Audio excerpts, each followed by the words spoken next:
Live stream going on. Yep, live stream is on. Lights, camera, action. We're good to go. Good morning to my fellow councillors and our CEO, Miss Alistair Dawson, all our fantastic staff that are in the gallery this morning. Thank you for your attendance. We virtually have a full gathering of our councillors, although Wade Rothery will be tuning in on the phone. He's unwell, but he's happy to participate via the phone, so our CEO is organising that, which is great. So there's no real apologies that I'm aware of. We've got a fairly long agenda today, and we've had a few changes just in our structure, so hopefully we'll be clearer when we're dealing with recommendations that have come through from our committees. But in order to get started, I'd like to welcome Peter. I think it's Peter Rollo. Peter Rollo from the Seventh Day Adventist Church, who's good enough to come in and deliver the opening prayer this morning. So Peter, please, by all means, over to you. Sure, no problem. Thank you very much. Everyone. Thank you for your invitation. We'll pause for prayer.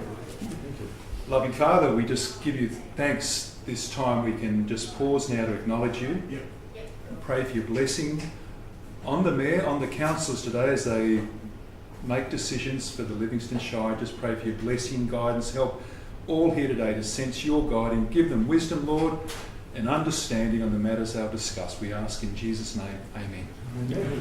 Thank you very much, Thank Peter. you. Much appreciated. Have a good day. Thank you. Thank you. Further, would like to also acknowledge the traditional owners, the wonderful Durrumbal people who are the original custodians of this incredible place where we live, that we're able to call home, and as a council pay our respects to their elders that have been before, and the elders that are here now, and the elders that will come into the future. And we're grateful for the partnership that we share with them. Moving on to the confirmation. What have we got? 3.1. We have a leave of absence for Deputy Mayor Councillor Pat Eastwood. So Councillor Eastwood, you're requesting a leave.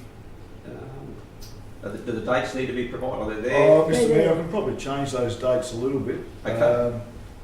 For the 25th of August until the 5th of September. Yep. I've had to come back early, and the second one is that's just the weekend from the 13th, that's the Friday to the Monday, 13th to the 16th. Okay. That's clear there. Renee's captured that. Thank you. Is that the right year? Let's check. Thank you. Roger, did you want to move that one? I'd love to. Excellent. So we've got a mover in Councillor Watson and a second in Councillor Mader. No need for debate. If not, we'll go to the vote. Those in favour? Oh, No, that's right. that was unanimous, although Wade is... Sorry, Mr. Mayor, we're trying to get Okay. Councillor Rothery on the line. Okay. Well, unanimous with those that are present. Okay. Item 4, confirmation of minutes of previous meeting. If there's any questions on those minutes.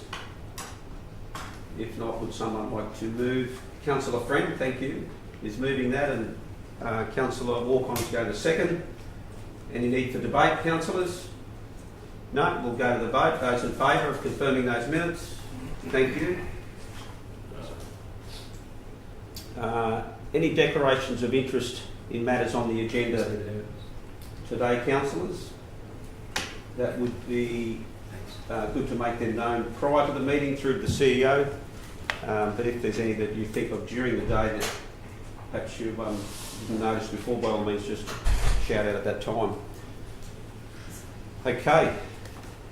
There's nil deputations. We'll go to item 7, business arising or outstanding from previous meetings. We've got item 7.1, we're lifting a matter from the table, and my understanding, thank you there, is that that's a matter that related to the multi-year event sponsorship proposal destination event, which I might even ask Alistair whether you want to make any commentary on that. No commentary to make, Mr. Mayor, other than to advise that the matter has, as I understand, now been dealt with, and the issue is really a procedural one to take the matter off on the table and so that it can be lifted and finalised. Okay. Move, Mr. Mayor. So, there's no questions on that one? I or- just want to confirm if that's okay. Are we talking about here the King of Kings Capricorn event? Is that what we are talking about in reference to this event? Resolved It's some been, ways? as I understand, the matter has been resolved and dealt with, and is no longer subject to the means of the report. So it's the reason it's been lifted off the table is it's no longer in a position to be dealt with any further. Is that the one we're talking about? Mm. Yes. Yeah. We could ask Sonia, General Manager or Acting General Manager, would like to make a comment at the table, Sonia? Through the Yeah. chair, councillors, that matter was resolved with the funding amount for the Destination event relayed to other sponsorship events. So it was distributed to other events like the festivals that we've just had lately and upcoming ones that we're going to have as well. If you remember, that 50,000 was reallocated across different events. Yes. Okay, thanks. Yep. And just to confirm, there is a commitment from council to support the King of Kings to the tune of $15,000, I believe. Yes. Yep. Okay, but not the total 50. 15 is committed, and the balance was distributed amongst a number of other recipients. Happy to second, Mr Mayor. Okay, so we've got a mover in Councillor Friend, a second in Councillor Eastwood. Would you like to speak at all, Councillor Well, Friend? just, Mr Mayor, this is an administrative topic where all we're doing is we're lifting it from the table and we're finalising it through the correct channels. Okay, Councillor Eastwood, you want to speak at all? No one speaking against? If not, we'll put that to the vote. Those in favour?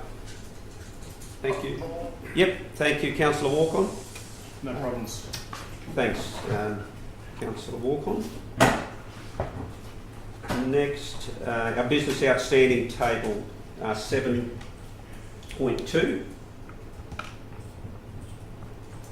Is there a mover for that? I'll move. Councillor Friend and seconded Councillor Mabel. That's receiving the report. That's receiving it, Yes. yes. And I'd like to ask some questions in relation to this.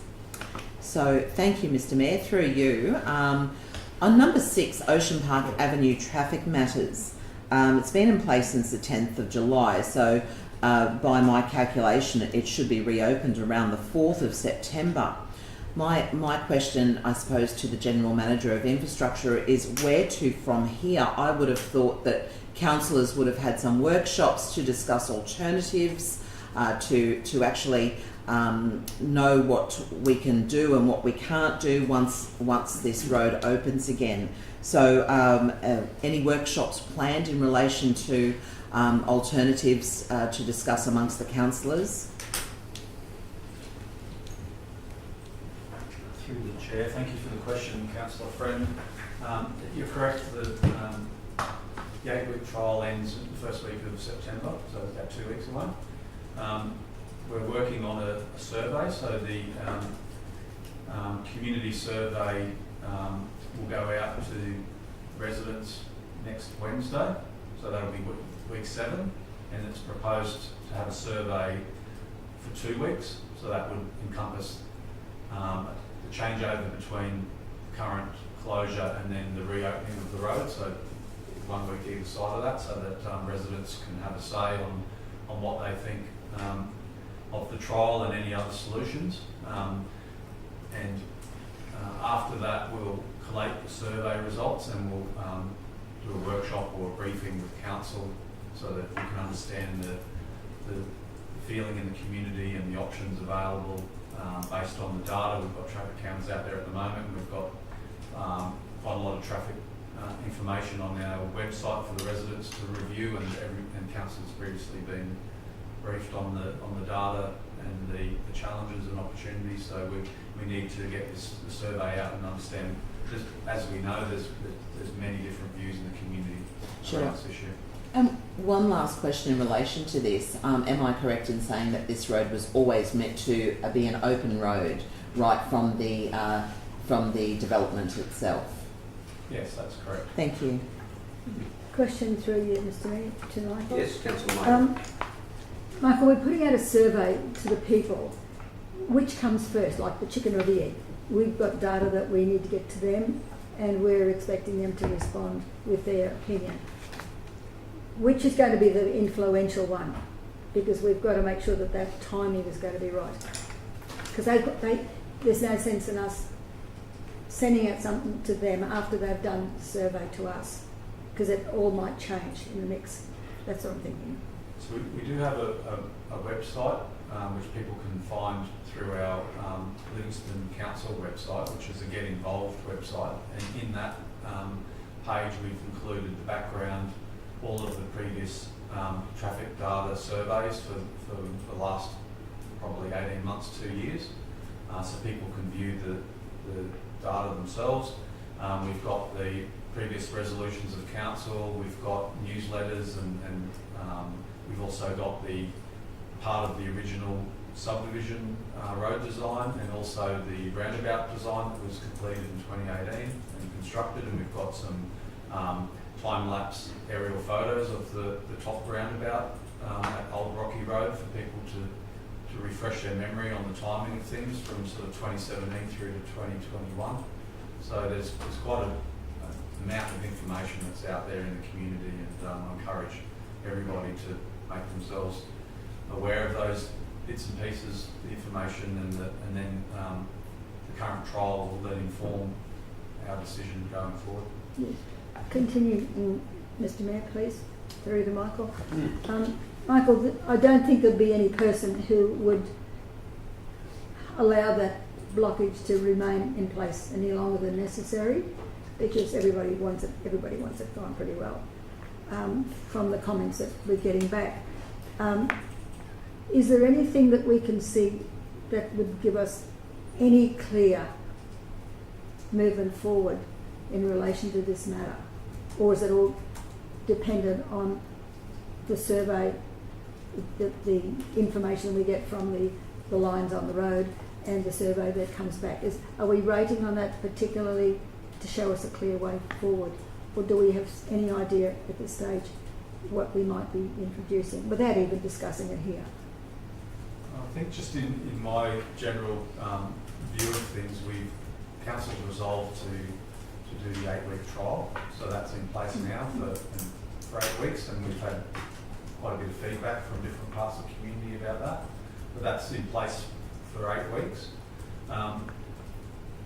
The reason why I've put together a survey to go out to the community to find out their views is that was part of the original resolution back in February when we had the mid-block closure, and council at the time decided to remove the mid-block closure but to do some community engagement. So I'm just trying to tie in all of those loose ends to succinctly gather all the information and hear from people who want to have a say, so we can provide that to the table and allow all that information to distill down into our final decision. I can't say how you're going to distill that information down and make your final decision.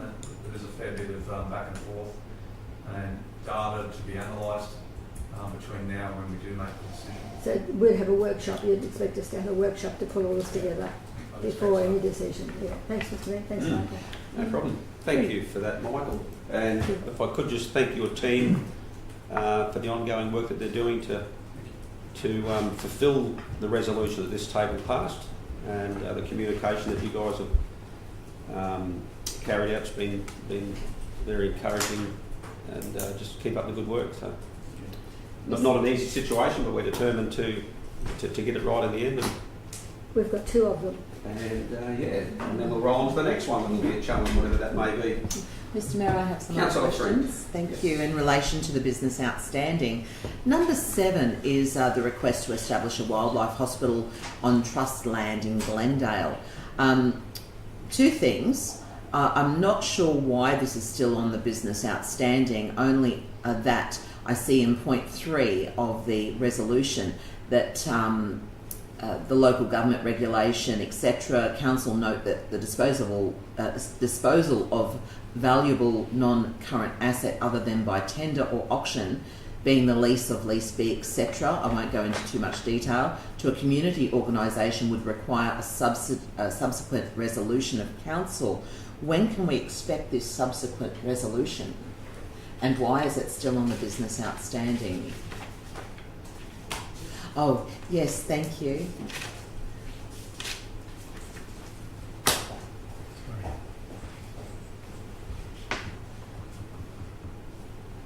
Good morning, councillors. This can probably be removed from business outstanding and just dealt with operationally. At the moment, we're just waiting for the next lot of negotiations between the Wildlife Society and the lease arrangements to be completed with the school. So. Thank you, Acting General Manager. Sonia, so therefore a subsequent resolution won't be necessary? If they actually enter into a lease, so we're just working through that with the department at the moment and the school as well.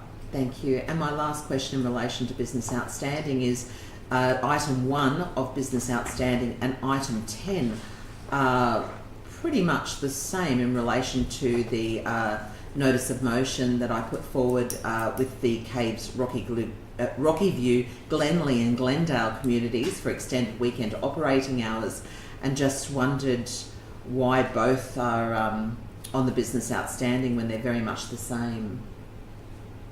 That's to do with the caves Yes. transfer station, so I can answer that, Mr Mayor. Thank you. So the original notice of motion from Councillor Friend was received in January from memory. I've got my paperwork with me. So that was logged as a business outstanding item, and then the subsequent report to council in with the draft survey was then logged as an action. So you're correct, both of them are there. The first one probably should be removed now because we have the subsequent action, and then we'll have further action through the infrastructure committee probably next month, I'd say. Lovely. Thank you very much. Just back to number 6. Just Michael, with the with the measurements that have been taken for the vehicles per day and all that, how do we? I was reading a report the other day about heavy vehicles, and I'm just wondering how we measure heavy vehicles, because this report said about axle distances and stuff like that. Sometimes a simple high-ace van can be regarded as a heavy vehicle. Is that the case with the way we measure things? That's true, Councillor. Through the Mayor again, we use industry standard Metro count software and tubes. If the community see two black tubes about a metre apart, they're counting traffic. So those tubes can count the type of vehicle with the axle grouping, the speed, time of day, direction of travel. We apply the Australian standard for vehicle classification, and within that the differentiation between passenger vehicle and the first level of commercial vehicle is a axle spacing of 3.2 metres. So I'd probably say that the standard hasn't kept pace with some of our fleet in Australia now, with some of our bigger utes from America, which have an axle spacing of say 3.4 to 3.8 metres, and our long high-ace vans, Toyota high-ace vans, are probably the exception as well. Yeah. So I was just talking to our traffic engineers about this issue yesterday, and they're making some inquiries with other jurisdictions to see how we deal with that. But we've got data which we can split out into what we might call light commercial through to heavy commercial. So, and there's no rules around that. The light commercial might be the American utes and the high-ace van, which potentially doesn't really have a major effect on people in their street commercial vehicles, we call it that, through to the other end where we have Woolworth delivery vans and removalist trucks and our service vehicles, and then semi-trailers or whatever else that might wind their way through. So there could be a small distinction in that data set. So that's not going to make a lot of difference to what we're trying to do, though, I take it. Until we need to analyse that. So there is, and we all know there's more, we call them Dodge Rams and Chevys and things in our community now, but to what extent that affects the data on a road with 2,000 or 3,000 vehicles a day is probably minimal, I'd say. Yeah. All right. Thanks for that. Excellent. Okay, we've got a mover there in Councillor Friend, the second Councillor Maida. Anyone want to speak to the... Just a reminder, Mr Chairman, through you. Yep. This week's been a busy week because we've got little deputations all over the place. Saturday is the Caves. We're talking about the transfer station where people are coming up. We don't have a time for that. I don't have one anyway at this point in time. But just to remind members, be up there if you can. and Sunday down at Kawonga to talk to the people of Keppel Sands in relation to their waste facility as well, their green waste facility. So through you, Mr Mayor, Councillor Mather, 1 p.m. at the Caves thank Community you, Hall. thank you very much. And 2 to 4 for the green waste. 2 to 4 At on Schofield Park Sunday, is it? on Sunday, yeah. I had a couple of calls over Didn't that. they know that Emu Park and Yatoon Seagulls are playing the A-grade rugby league grand final? But anyways, Mr Mayor, we'll have to Mr. spread ourselves across the paddock. Through Yes, you, Councillor Freeman. official, seeing that we're live streamed, I am an apology for the Kawonga at Keppel Sands Sure. on Sunday, as I will be attending a conference and leaving that afternoon, so I won't be able to attend. Very good. And just while we're talking, the Caves one, Twait Park, there's the sausage sizzle this Saturday morning. Yes, So there's another one. at 8 I won't a.m. be there because I'll be at my markets as that's- usual. Well, councillors, you are free to manage your own diaries and put in your apologies as you see fit. And there's always lots on, and we recognise that we can't go to everything, and the community is fairly understanding of that as well. Do we know what the Twait Park is about? Twait Park is a great chance to catch up with that community down there, talk about Was there something specific that we needed to address? community engagement, community catch-up. Yeah, I think we've got all these things that are spots everywhere, and I think we need to put them all together somehow, because it's very hard for everybody to be at everything, and we need to know what's going on.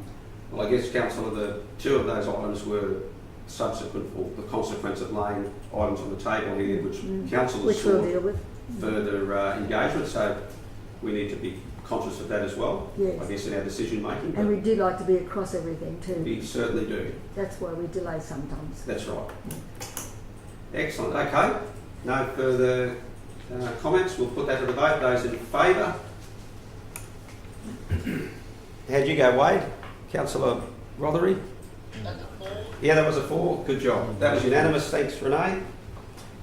Thank you, councillors. We'll go to item 9.1. That takes us to our notices of motions, and Councillor Friend. Mr Mayor, the minutes from our committee meetings, our standing committee meetings, I don't know if I've missed the boat on this one, but the infrastructure standing committee had matters that were lying on the table. Yes. I thought we dealt with the minutes earlier on. didn't We had dealt with the minutes, and perhaps that's where I should have raised it there. But Right. if I may beg your indulgence I will. to raise it This now. one occasion. Thank you, Mr Mayor. No, Yep. But we're not there yet. Are we not there? We haven't endorsed the minutes? No, the standing committees. the standing committees haven't come up yet, Mr Mayor. Oh, well, I've written it all in yellow, so I've missed that bit. Yeah, it's later. It's later. Yes. We haven't got there yet. Okay. I haven't missed it at all. That's okay. No problem. We'll move back to 9.1.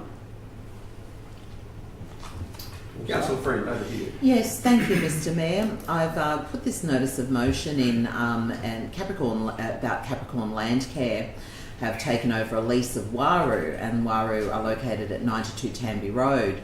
The previous group were unable to continue with the maintenance of the property, so Landcare have kindly taken over this lease.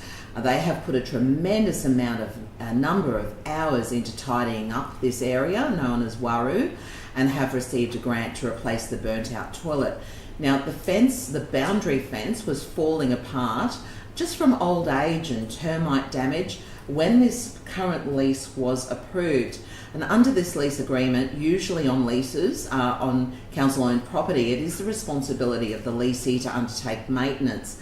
However, with extremely limited funds that Landcare don't have, they are unable to pay for construction materials. Now, the Landcare president certainly has indicated that they would gladly remove the existing dilapidated boundary fence and erect a new fence if necessary, but they do require the construction materials to do so. Now, as this boundary fence is not a fence to omit entry or exit, it's just suggested that the fence either be made from basic palings or natural hedges, so some native plants as hedging. My concern being under the portfolio of recreation and culture and communities is that land care in the future, if we don't assist them in doing so and in supplying them with either the construction materials or the plants in which to create a hedge for the boundary fence, then they may then not take the lease further. Under their particular lease, Landcare's particular lease, Mr Mayor, we can be rest assured that this council-owned area is being kept to the highest standards, and I would like to see them continue with the lease and to look after this particular area. However, we do need to help them with this boundary fence or the construction materials. So that's what I'm going to say about that. Thank you very much, Councillor Friend. Councillor Watson, are you... Through the chair, Councillor Friend, have they got any idea of a cost? Yes, I have been in touch with both the coordinator of Capricorn Land Care and the president of Land Care here on the Capricorn coast. They're looking at a couple of different options. This does not include the hedging. The hedging, I'm sure, through our council can be undertaken through our nursery with native plants, hedging plants. However, materials that they're looking at, they've had a couple of informal quotes. About $2,360 is the first one. That would be for 28 posts at $20 and 180 metres of palings at $1,800. The second option they can do is 11 posts at $20 or 80 metre palings. Sorry, I'm probably saying this wrong. I have the information in front of me because the actual fence is about 45 metres in length.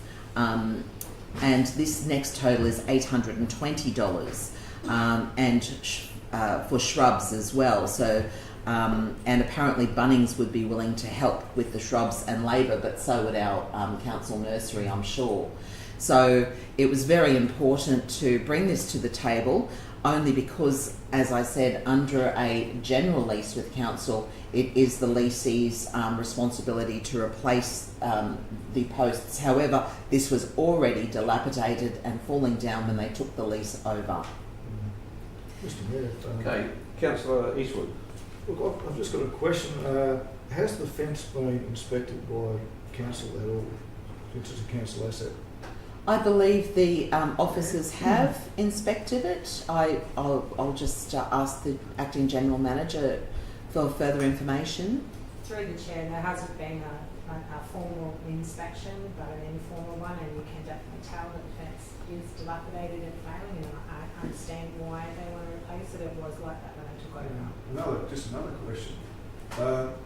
Personally, I quite like the look of the rustic fence that we've got there at the moment. Is there any possibility of replacing? I'm sure it's not all termite. I'm just wondering whether there's any possibility of the option of replacing like for like. I believe they were looking at a post and rail construction as part of that quote. Was that not correct, Councillor? They're paling fences that we've actually. Yeah, look, they're talking about palings. It is Horrible with paling. Yeah, they're talking about palings if need be. This is how the fence currently is. I don't believe we're looking at like a picket fence. We're not looking at a picket fence, yes, but a house fence. Yeah, we're not looking at that. They're not looking at that. I believe that they're looking at retaining what's there. So what's there is you have the posts and then the rail. So they're the palings, the rails, and I'm unsure. I personally haven't inspected it, but I am aware that it is termite ridden. So although it looks rustic, it can end up being dangerous. Mr Chairman, just a question too. Yeah, and then I'll go to Councillor Warthorne. Yep. Do you want to say something else? Mr Mayor, I was just going to suggest in the interest of just resolving this issue, if councillors are of a view that they would like the fence repaired, we would have no objection from an officers, and if they are happy to leave it to our discretion to work in that and make sure it fits with the amenity of the area, then we're more than happy to try and make that work. Thank you, Mr CEO. I'd still like the resolution to be resolved, but thank you, Mr Mayor, also. So yes, this is why I've placed this in this ordinary meeting. Just Councillor Mather. two quick points, Mr Chairman. We shouldn't be even thinking of palings. We're looking at termites because termites would just have them for breakfast. Okay. The other thing too, why don't we get somebody who could donate even half a dozen rosewood posts and do some number 8 wire between all the posts. That way they'll be there probably 100 years after we're gone. Yep, thank you for that And we can do the infill with the shrubs from the nursery. observation there, Councillor Mather. Councillor I Walker. I think the CEO has answered it in terms of looking at options available to see what it is. Did speak to the President of Landcare yesterday as well, and he suggested a third option. Yep. Just all having it all hedging all the way around. Yep. And then at a gate, but the CEO is, I think, looking at the options is great. So I think I might just leave it at that. Thank you. That's it. So it sounds like we'll put this motion to the table. We've got a move there, Councillor Friend. We've got a second with Councillor Watson. And Mr CEO, are you satisfied with the writing in that there to give you instruction on how to proceed with that? Okay. Would you like to speak to the motion, Councillor Friend? Mr Mayor, I just think, and having myself and Councillor Walcon being co-chairs of the Recreation and Culture Committee, including communities, we need to look after all of our community groups, and a lot of them do struggle to find funding, and especially Landcare, who have a healthy team of volunteers, and without Landcare here on the Capricorn Coast, we'd be in all sorts of trouble, and it would cost council a lot more money and the ratepayers a lot more money to be able to improve the aesthetics of our beautiful coastline and all of the areas around it. So I commend the Capricorn Landcare here on the coast and thank them very much for all of the work that they undertake. Excellent. Anyone want to speak against the motion? Yeah. I'll just ask if anyone want to speak against it. If not, anyone want to speak further to it? Or Councillor Walker? Just the resolution itself. Yep. I'm just wondering whether it captures if it's a hedging at all, or whether we just is that boundary fence? Those questions just raised me through you, Mr Mayor. But I think, to be perfectly honest, I think the resolution is sufficiently general to allow us capacity to either work that through with Landcare, whether it's a hedging or a fencing material. So if you're happy with that as a generic, then we will make arrangements to negotiate the best appropriate fencing material, which may include hedging. Okay. I'd say we're hedging if that's the right way. Indeed, Councillor Yeah. Wilson. Okay. Yep, I'll speak for it, Mr Mayor. Councillor Eastwood. Yes, look, Landcare, like all our volunteer groups, do a great job. I really would like this to go ahead, but the cheapest and the most Aesthetic. visible amenity we can get out of it. And if that means protecting the old or totally replacing it with new and something better, then that can last for generations, then I think we should go for it. Thanks, Mr Mayor. Very good. Any further speakers? Councillor Friend, did you want to wrap up? Or? No, thank you, Mr Mayor. Just once again to reiterate the great work that all of the Landcare volunteers do, and from the bottom of my heart, I thank them. Very good. We'll put that to the vote. Those in favour? That was a 4 from Councillor Rothery. Thank you. Thank That's you, members. unanimous as well there. Item 9.2, I believe. Notice a motion from Councillor Mather regarding street lighting. We need a The street Esplanade light Lammermoor. in the vicinity of 76 at Esplanade at Lammermoor, Mr Mayor. It's a simple one. The report reflects the conversation I had with the son of the lady who actually lives there, and it basically says that he's contacted council twice and found that his request to be on a list is not, there is no list. There is nothing there. So he came to me and said, look, can you get it on a list so it can happen at some stage? So that's what this is all about, and that's reflective of what he said to me. I understand that it's a low water road. I also understand, if you're looking at the map across the road on page 22, if you're looking at that particular area, there are 12 street lights in that area. And if you compare that with the streets light spacing in a newer subdivision, there are 20. So there are some deficiencies there, especially at their old areas of habitation.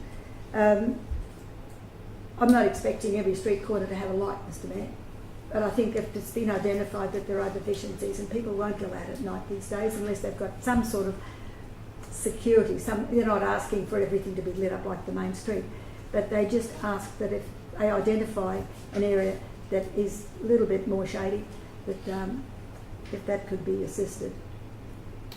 Okay, thank you, Councillor Maida. Councillor Watson. Through the Chair, I'm not sure who this would go to, but is there a possibility that the lights aren't there because of turtles and things like that, seeing it's a beachfront? I'm just wondering about that. Don't know. And also, if you are looking at putting in lights, can they be ones that are sensor lights that do go off for when people aren't walking the streets? So we've got Michael Creedman at the table. Thank you.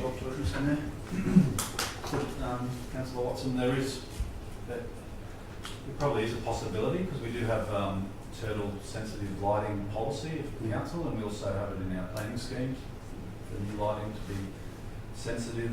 I don't know the ins and outs of the policy, but it's something that our lighting designers do take into account. I doubt the lack of lighting in the esplanade here is due to that reason solely. I think it's, as I put in the report, there's just an old standard which we call flag lighting in the residential area, one light at each intersection, which the map in the report shows, and then there's an example of new standard where we have a light basically every 60 metres along a residential area. So it's just the old standard in very many streets in our older parts of our network which aren't up to standard.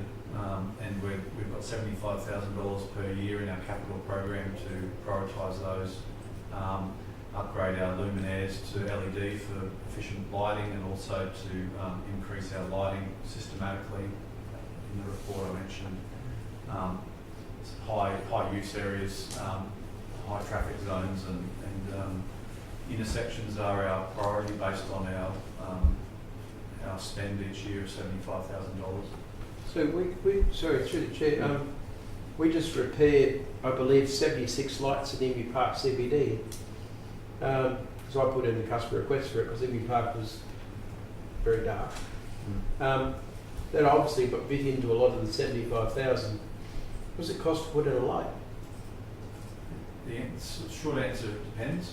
So if we need to just change out a luminaire, which might be an old compact fluoro, and screw in a new LED, then it might be $500, for example. If you have to put a new outreach on, which is the extension that goes from the pole, that might be $2,000.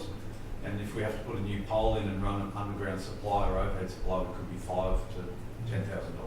It depends on the mounting height.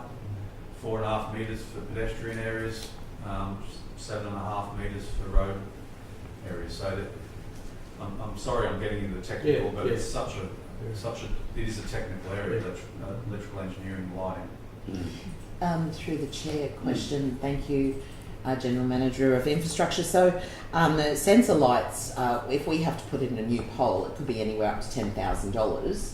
And sensor lights are not going to be any cheaper. You've still got to put in the pole and the infrastructure to have that sensor light there. Just one thing, I read in the report the original request from the customer was completed with the council officer advising that council are no longer installing just one street light and are working towards doing whole streets to standard. What does this mean, whole streets to standard? You mean installing complete street lighting, including poles and underground infrastructure, or?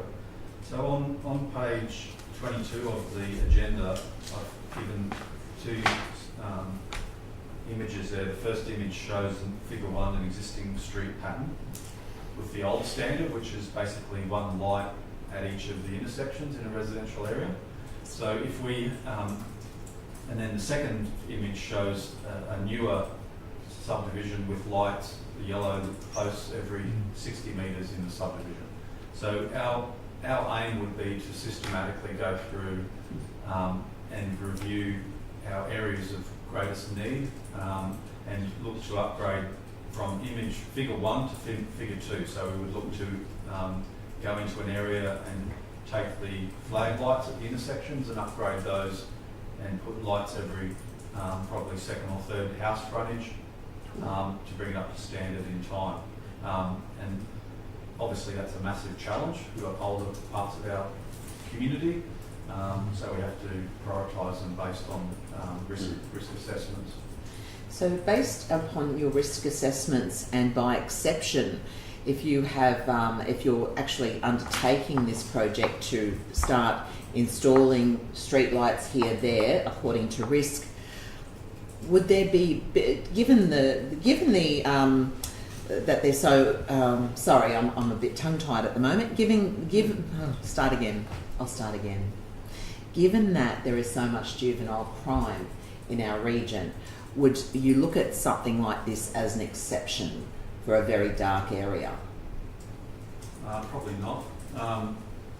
Short answer is no, because if there is juvenile crime, we need to, I don't understand all the stats on it, so if we're going to do a risk-based approach, then we need to understand the likelihood and the consequences, and is the risk of crime in this street any worse than the next street over, or the next street in the next suburb, or is the CBD a higher priority, or waterfront areas where people congregate? I'm not a criminologist, but if we want to go into a risk-based approach, we need to go into that level. And would you, before installing, say for example, hypothetically, you're going to install a street light somewhere, would you take a survey of the surrounding residents? Potentially we do, because there's also, so when we look at street lighting schemes, we have to look at the environment, so turtles and the like. We'd have to look at the standards for pedestrian lighting as well as roadway lighting.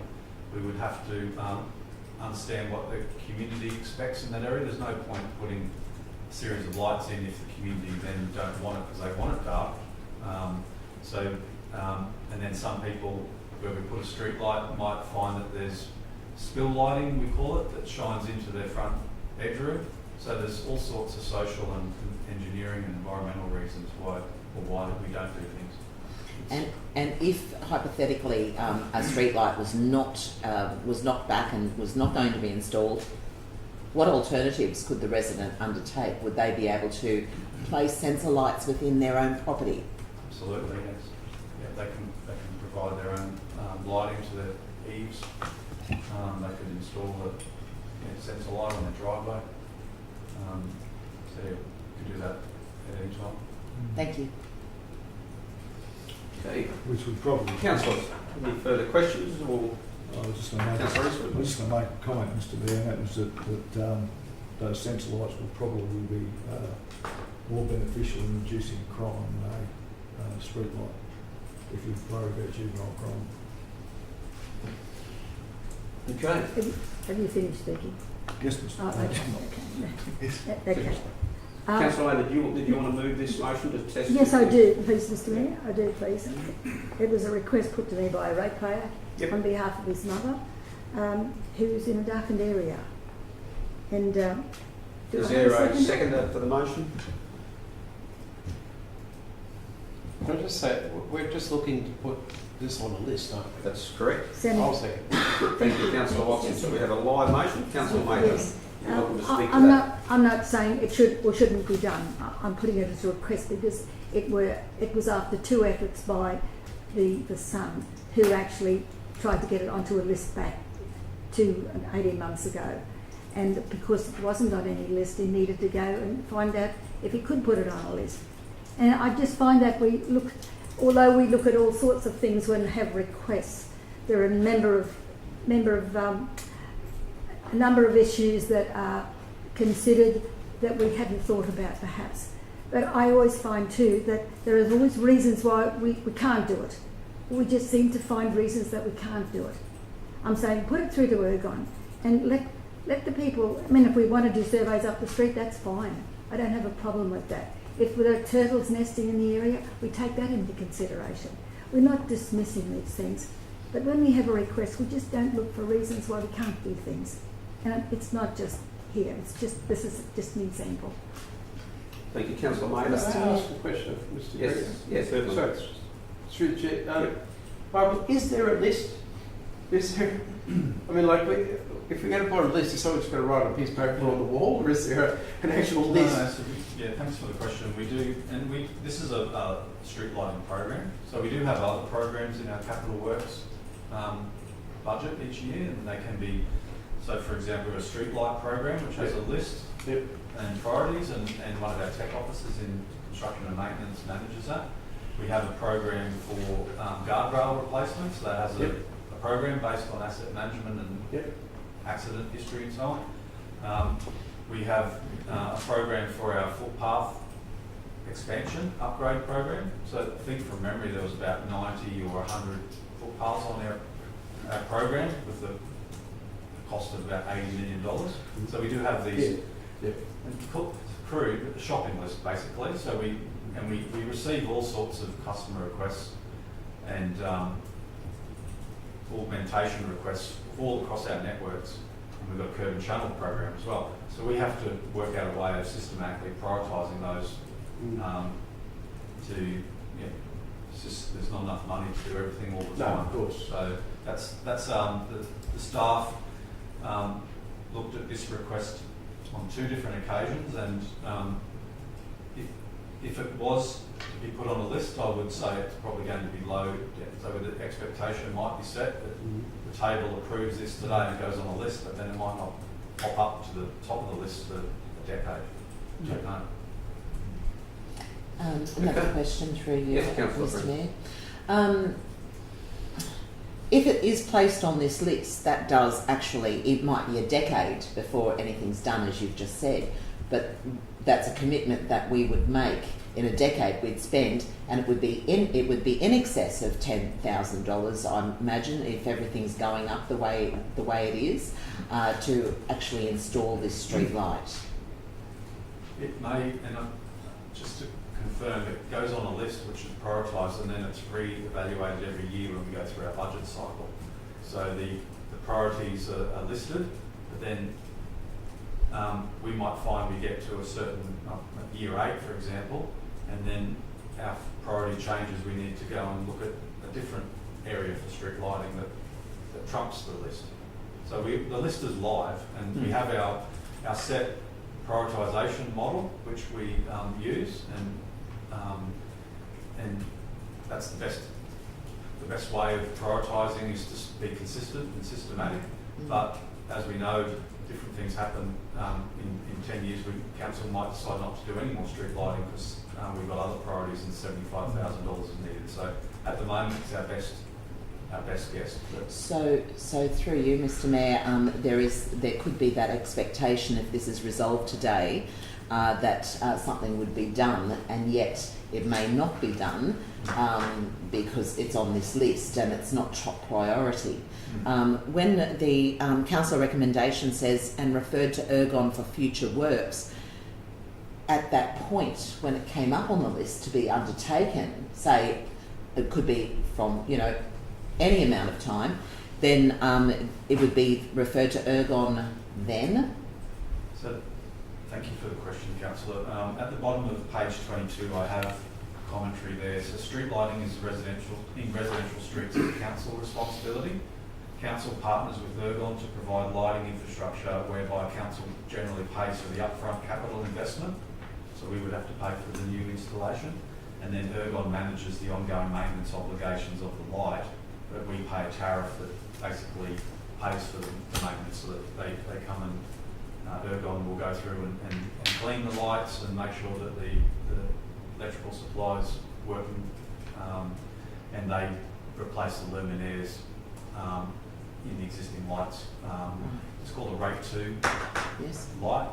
So even though it would be on our list, we could share it with ergon. They'll likely say, that's your responsibility, council. We'll keep it on your list, and you can tell us when you want it done and give us the money and we'll install it as a contractor. But they don't generally go around upgrading lighting in the residential areas. Right. Thank you very much. Thank you. Yes, Councillor Eastwood. Yeah, I've just got another question, Michael. Michael, are you aware if there's been any other requests along the Esplanade and Manor or for lighting, for additional lighting? No. I'm not, just the one off. Councillor, I haven't gone through our customer request system to see. There may be others, but I'm not aware of them. Thank you.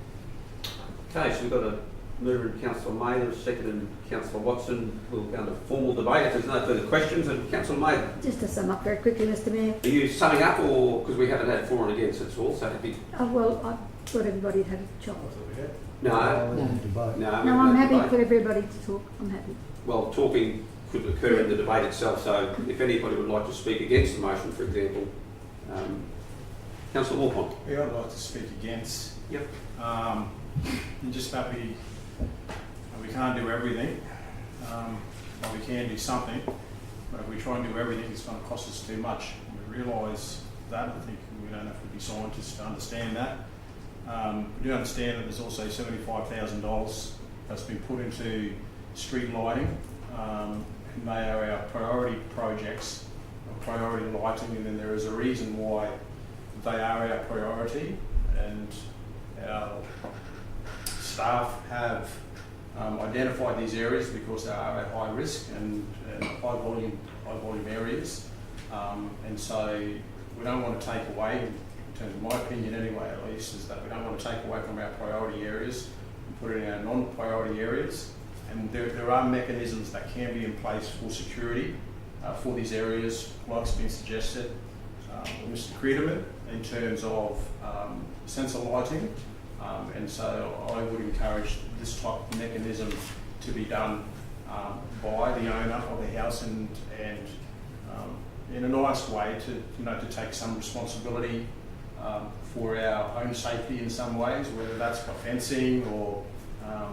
appropriate lighting that we can do, but it's nice to go on it would be nice to go on a list, but I think probably the general consensus of going on a list, it might just appease for a little bit, but because it's not a priority, it may never get there. So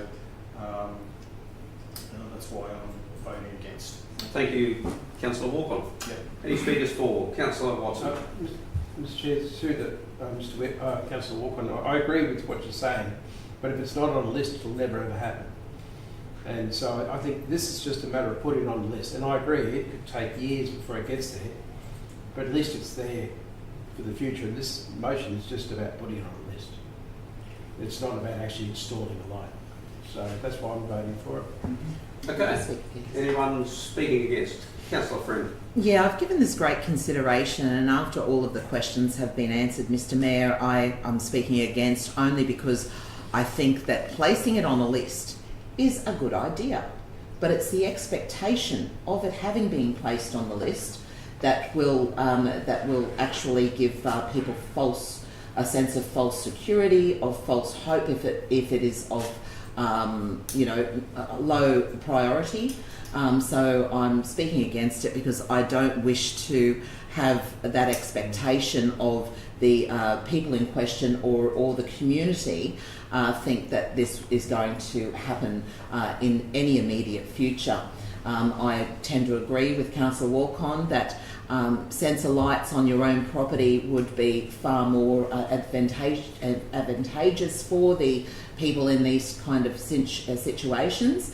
And I take into account what Councillor Eastwood said as a former police officer many years ago, in respect that these sensor lights on your own property actually would do a better job at helping any criminal element within the community or alerting the owners to that. So today I am speaking against it and not willing to commit. It's not just a list. It's the placing on the list, the commitment of $10,000+ when we need to survey the residents as well. So yeah, today I'm against. Thank you.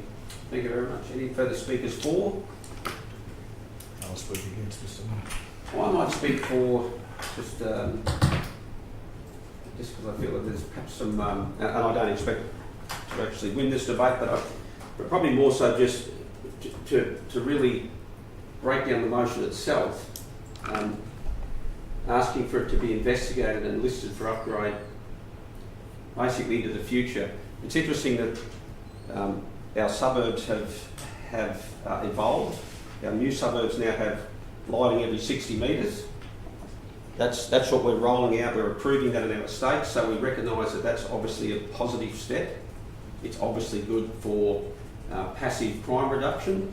We're not saying that the people in the new estates, we're not going to provide you the 60 metres of lighting every dot and we're going to leave it to you to put lights in your front lawn. No, we go above and beyond that. We provide that lighting in the new estates. That's the new standard. That's the new standard. All this is saying is at some point in time, we would like our old estates to be modernised just like our new estates. And council has a program to do that. Otherwise, don't have the $75,000 there at all.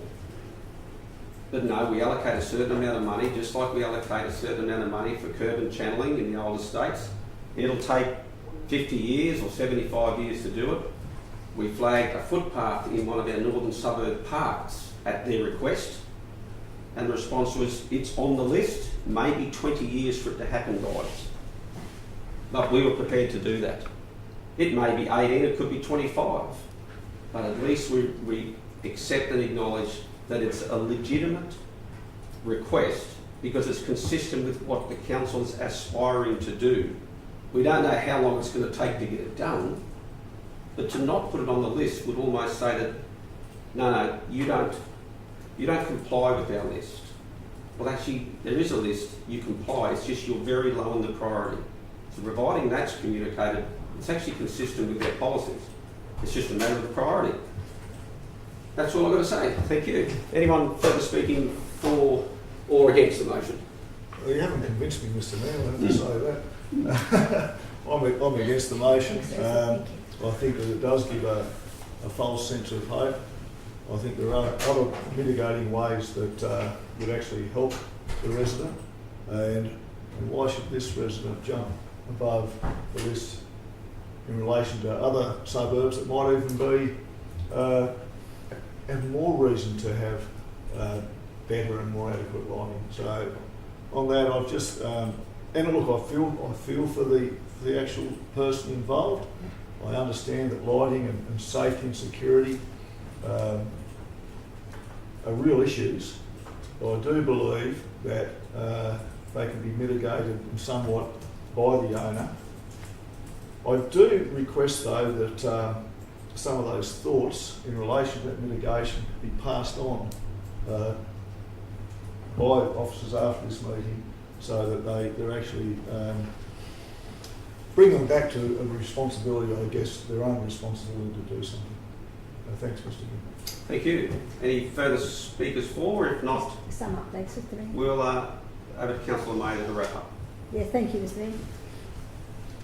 When we start to expect people to do for themselves, we've got people out there saying, I'm not going to pay my road levy this time because I'm going to do my own road.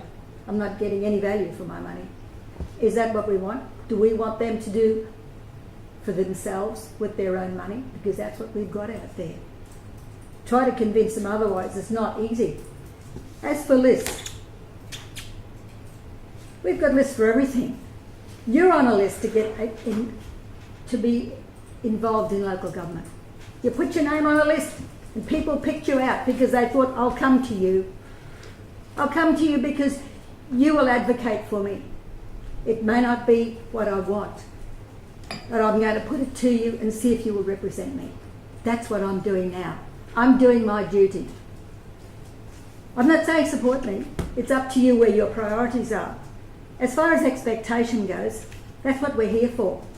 People expect us to represent them, no matter whether we like it or not. And if we don't like it, we explain to them why it can't be done, why it should be delayed. We were asked 5 minutes ago to put up $2,000 or thereabouts for a fence we didn't know anything about 5 minutes before. It wasn't on a list, but we put up the $2,000 or whatever it's going to cost to get a fence up. I'm not saying it's not a good thing. I supported it, but it wasn't on the list, and yet we pulled money out of the hat to do a job that we didn't have. We didn't have any money for that, but we found it. We've got lists for drainage, we've got lists for roads, we've got lists for culverts, we've got lists for everything.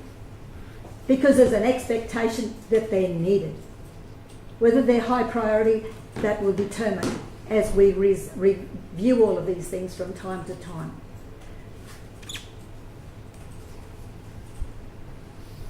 There is an expectation that people who come to you will be representing. Whether you like it or not, you do your best to put your argument forward. And I believe everything I put forward because I examine them very carefully. But Mr. Mayor, I won't go on any further. This is not a matter of jumping above anybody else. It's a matter of being in line. We're out there all the time listening to concerns. And they may not be our priority, but they mean a damn lot to the people who put it forward. Thank you, Mr. Mayor. Thank you, Councillor Mather. That concludes debate. We shall put that to the vote. Those in favour? Oops, I forgot for a moment. Councillor Rothery, are you yay or nay? I'm again. Okay, those against? That's 4-3 against. The motion is lost. Thank you, councillors. Well, I think we'll better write to the father, the son of the lady involved here, Mr. Mayor, to tell him the council's outcome for his request. Yeah, are you asking for that Yes, to be I done would through the ask CEO? that to be The done, CEO is yes, acknowledging yes. that, so they Because I think they need to know just what their requests mean to us. Of course. Thank you, councillors. That takes us to 9.3, notice of motion, Crocodiles Etna Creek boat ramp. We have a motion there from Councillor Mather. Councillor Mather. Yes, Mr. Mayor. I'll just read the motion out for the sake of the viewers, Mr. Right. Mayor. The council contact National Parks and Wildlife Department and any other appropriate body to seek their assistance in removing the threat of resident crocodiles in the area of the Etna Creek boat ramp. Okay, that's captured up there on the screen there for councillors' benefit. Councillor Rothery, are you comfortable with, would you like me to read that out, or can you actually see it, or? Should have it in front of it. Okay, that's been up, so that's in the agenda of this one here. Yep. Yeah, no, that's all good. Okay, thank you. Okay, Councillor Mather, you're going to move that? Yes, Mr. Mayor, Yep. thank you. Do we have a seconder? Councillor Watson, thank you. Councillor Watson. Yep. Mr. Mayor, this was brought to my attention a week ago, and although I think we're all familiar, the crocodiles do inhabit our estuaries. They are resident in many places, and it's common knowledge from the Etna Creek area right through to just north of Yamba that there are some very big reptiles that are seen on a regular basis, either sunning themselves or just lounging there, probably waiting for the next meal. What my concern is, we need to live with these creatures, we know that. They have territory, we have territory, and there the twain shall meet. And through accidents, through stupidity and through ignorance, over time, people are taken, or animals are taken. Etna Creek area is familiar with animals that are taken. But what concerns me is that our works gang goes down to that boat ramp to fill the water truck to do the roadworks on our behalf. And we know that there's one big 5-metre reptile down there that's resident, and probably others, because they have been seen. Now, to be able to, my concern is the risk that our people take in filling that water truck means they have to physically get out, reverse the truck down to the water edge, put the hose in the water, put the hose in the water. Somebody starts the pump to take up the water. We all are familiar. Just excuse me there, Councillor Mather, if I could, please. I just want to seek a comment from the CEO in terms of identifying risks and addressing risk. Is there anything that perhaps that needs to be further considered in terms of if this is a legitimate identified risk, has somebody assessed that?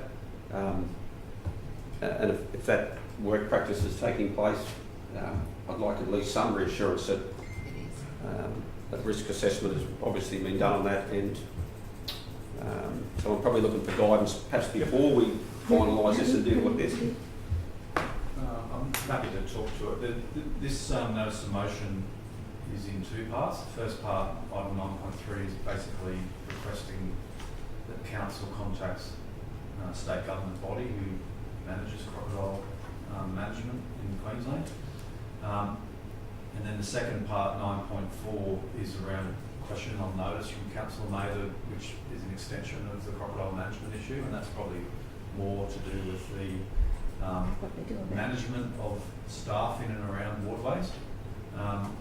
So I might, if it's okay with the Mayor, I might just talk generally in both of those. Yep. So the second part, which was the questions on notice, came about due to a staff meeting at the Caves Depot, which is called the Toolbox Talk, on Thursday morning, the 8th of August. So the teams were reviewing the updated job safety analysis documents for maintenance, grading and resheeting of unsealed roads.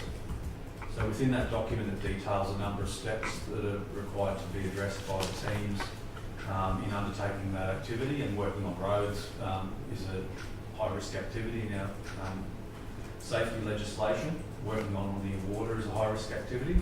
So within that toolbox talk, the team had a general discussion around the steps involved when identifying for the water truck to fill the water truck at a waterway, and identifying hazards, and one of those hazards is wildlife, and what controls are required.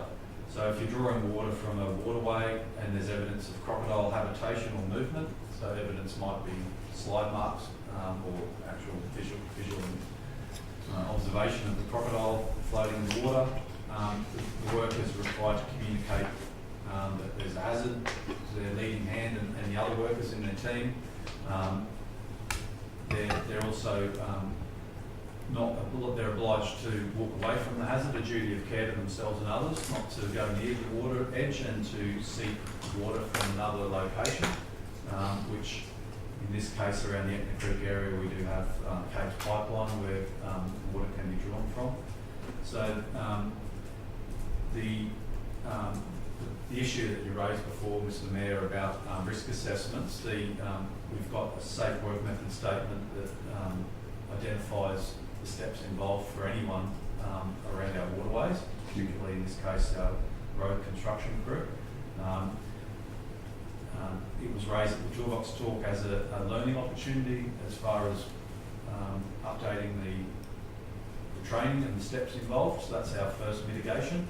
And then if anyone in the cruise is aware of a site where there are crocodiles, and croc country everywhere could potentially have crocodile, take those steps to identify any hazards, and if they're not comfortable, don't proceed. Right. Can I say something? Okay, thank you for that response, Michael. Looks like we've got some questions, so we'll allow question time. Perhaps just a question, Mr. Creed. Mr. Creed, wouldn't it be just easier if we just said, don't go near the water and go and get it from the Caves pipeline? All I'm getting at is you quite often hear about crocs that are sitting in the edge and you can't see them under the water because the water's never been clear up in Fitzroy in particular, and you don't know if they're there. And I think they're a thing about learnt behaviour where they get used to knowing about generators that come on and there's someone standing there. You know what I mean? I'm just wondering if it's easier if we just say to our staff, go and fill your water up there, don't go down the riverbank. Yeah, You know, just to make it safer, so there is no having to worry about risk assessment or anything else. What we tend to do in safety is we get the teams, they're the workers with the best knowledge to undertake those assessments based on the guiding documents within our safety system. So the safety system in this case is a documented procedure on how to do the work safely. If the crews, and it's a duty of care to themselves and others, if they have an issue and they believe it can be mitigated through an administrative action, which might be go somewhere else and eliminate the hazard, or they might say we'll have a spotter or maybe have a extended hose that's automatically, that's set up out of the creek, that's 20 metres long, and it's pegged with a star picket, and Hate to be the person putting the start picket in out in the water, but anyway. oh no, on the edge, up on the high bank or something. So there's different approaches, and we obviously our crews report to team leaders in the field, and then supervisors, and then through the coordinators, the manager, myself, and the CEO is ultimately responsible under the Act for safety. And all of those different approaches are assessed daily with the crews, and they understand that they also have a duty under the Act to work safely and provide a safe environment for the team. So we can, as management, we can mandate, you will not do that, you will do this. In this case, it was raised at Toolbox Talk as a general discussion, and had a chat to our managers and the team, and asked them to ensure that what they believe is the best approach for this case and any other case, any waterway, anywhere in our shire. Mr Mayor? Yes, Councillor. Just wondering, with that motion itself, I'm not particularly happy with it, and I'm just wondering whether it might be, there could be either a foreshadow motion or with the assistance and acceptance of Councillor May, that you change it. I just find it really difficult in whether actually, I don't mind the first part, but the second part is that might be the appropriate action to remove the crocodiles, and maybe it could either be in two parts, or it could, with the compliance of, I know the debate was already started, so I'm not sure of the rulings there. So I'm just a little bit sort of unsure of even a foreshadowed motion if this one goes down. Well, I'm happy to, I guess, entertain what that amendment could look like, and then it'll be up to Councillor May as to whether she supported the amendment to it. In the event that she didn't, well, we could test this motion. And just ask through you, Smith, what was the part you didn't like? Well, I'm not sure that we're basically telling. Is it perhaps managing the threat? Managing the threat, yes, that'd be a better wording. Managing the threat, and that could it could include cover a removing, whole lot of different aspects. Whereas removing, we're actually saying that's the way, and you have to vote either that way or not at all. Well, I'd be happy to make that alteration, Mr Mayor, with the tables Councillor consent. with that change. I know what it says. Thanks, Councillor. Just check it. Make sure. Thank you. Yeah, because their ability to manage it might be to remove it. Because that's Yeah, what could they well usually be. do. Yeah, I was just jumping ahead a little bit. Rightio. The table is happy with those changes. Walk on, you've got a question? Or? Yeah, I've got some questions if I can just ask Mr. Creederman through you, Mr. Mayor. Just to clarify, has there been any sightings of crocs in the area by the staff? I don't know.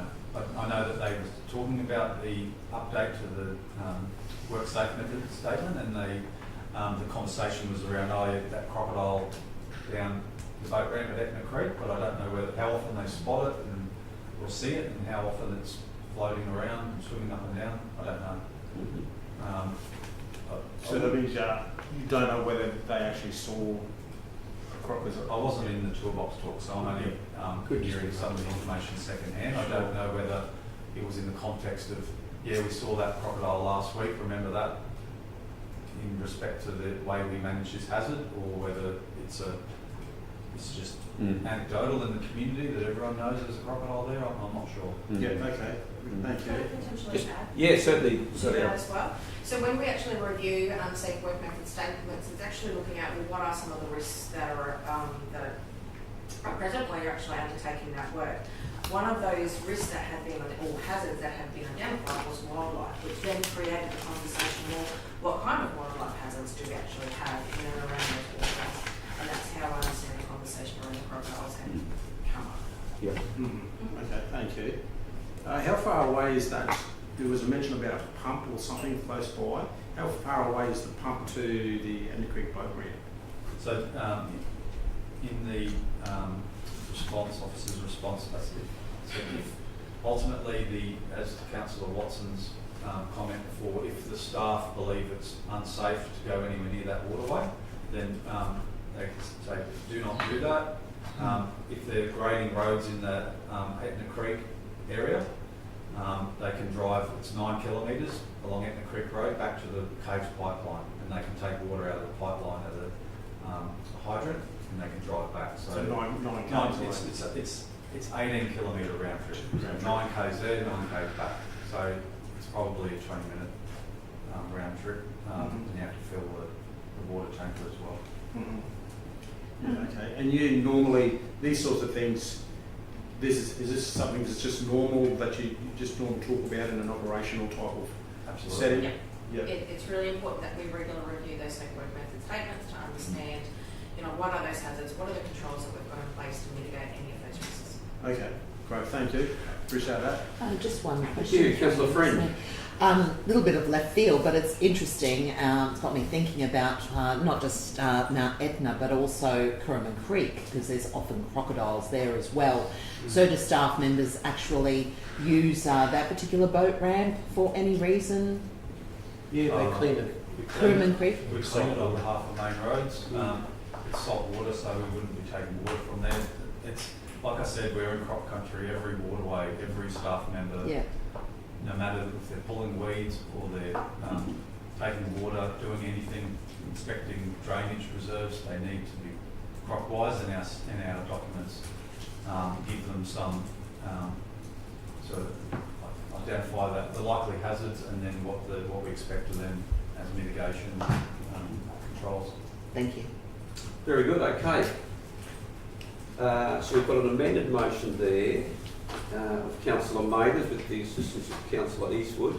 We've got a move there in Councillor Mathers, seconded Councillor Watson. Councillor Mathers, did you want to speak?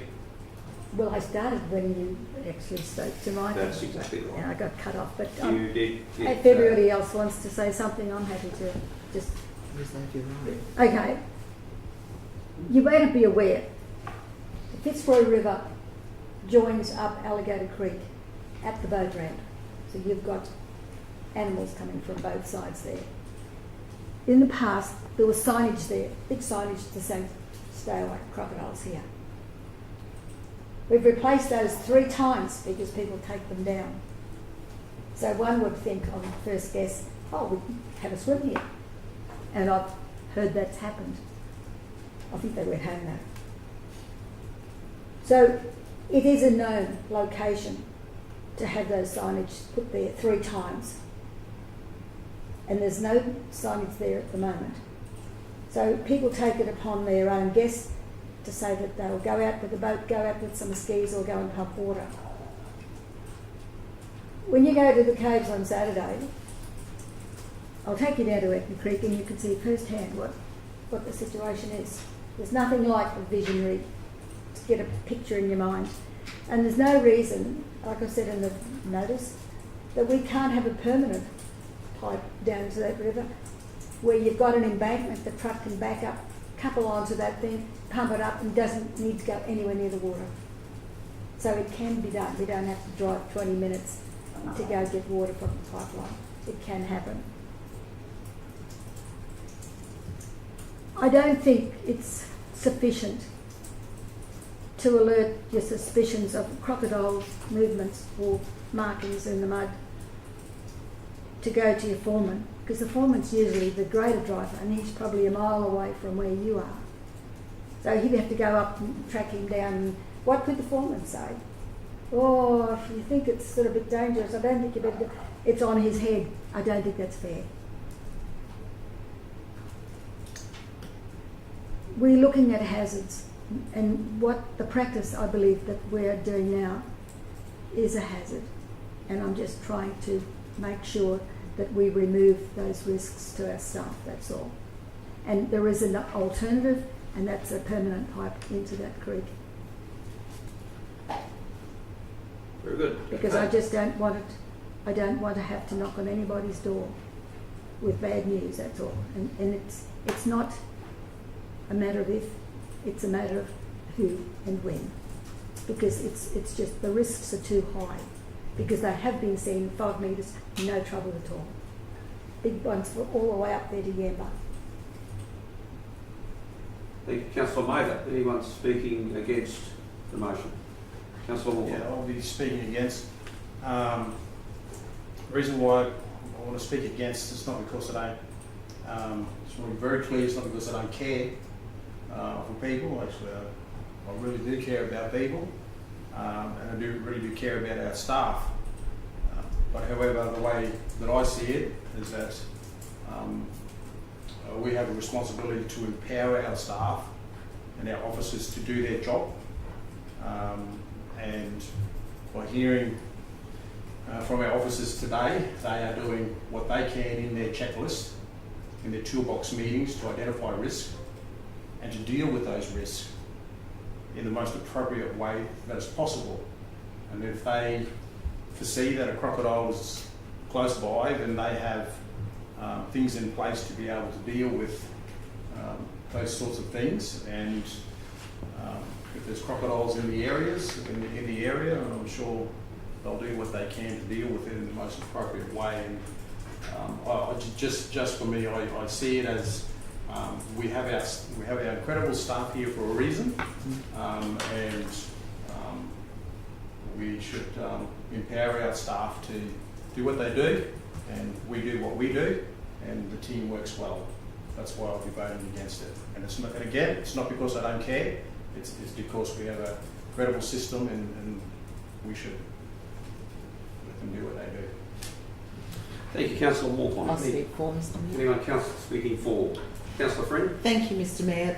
I was in the same frame of mind as Councillor Walcon, and I agree with Councillor Walcon with every single word that he said, and I know that he cares deeply for all people.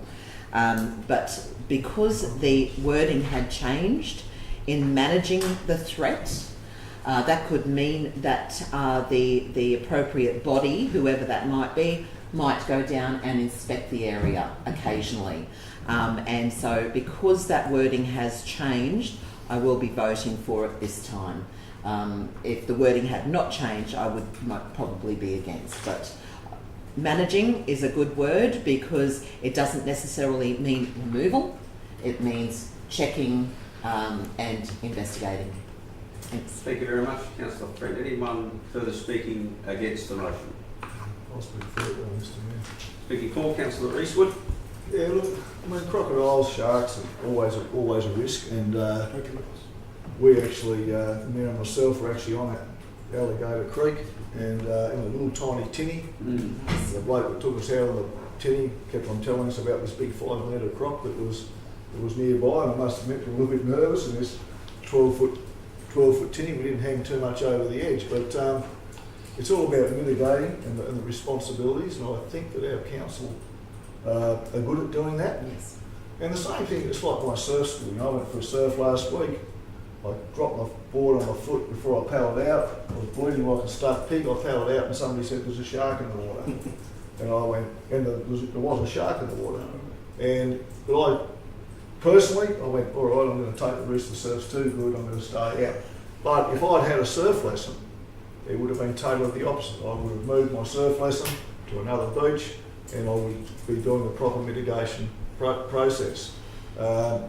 So I believe that our council will do a good job of that. But I also think that it's a good idea that National Parks and Wildlife and other agencies, which I'm sure are actually aware of these crocodiles, but we actually make a representation to them that we are concerned and they can manage in the way that they believe they ought to. So. Thank you, Councillor Eastwood. Councillor Watson. Yep. Look, I look at it as 50 years ago we didn't really have these sort of conversations because there was culling. I'm not saying culling should come back, but there should be removal on a regular basis of when these animals are around. And I can think of times when I had to go out and photograph rowers on the Fitzroy, and halfway through the photo they'd say, right, back to the edge, because there was crocs circling the scull boats, or what are they called, you know, and these things didn't sort of happen 50 years ago when there was culling, and there's so many big ones out there now compared to when there were little ones, you know, like, I think it's time management practices change, and I think this is a step towards that, at least to manage what is happening, because We were never known as crocodile area around here in the early days, you know? There weren't that many. So I just think it's time to start thinking of other options instead of just saying, let's do a risk analysis of this, you know? It's the same as the amount of crocs that are in the, not crocs, sharks that are in the mouth of the Fitzroy these days because we don't have netting anymore. Now, I know a fisherman that spent the first 3 weeks catching sharks before they actually start to catch their own fish. Now those sharks are getting around really big because there's no more predators for them. Same thing as crocodiles. So I think it's time to start looking at other things. Thank you, Councillor Watson. Councillor Rothery, did you want to make any comment, or are you just happy to vote either way? No, I'm just happy to vote. Happy to vote either way, okay. Look, I'll speak in support of this. I believe that Council has a responsibility to partner with other levels of government, other entities within those levels of government. It's a positive collaboration. If we can heighten the or identify and be internally vigilant, and if this can improve that vigilance through even just talking about it here today, and the correspondence that we can send through the national parks to seek their ongoing assistance really in managing the threat, is a positive collaboration, a partnership, and that's important as a local government that we do everything we can to be as proactive as we can. So I'm happy to support that. That's Councillor Mather. Did you want to wrap up? Just very quickly, Mr. Mayor.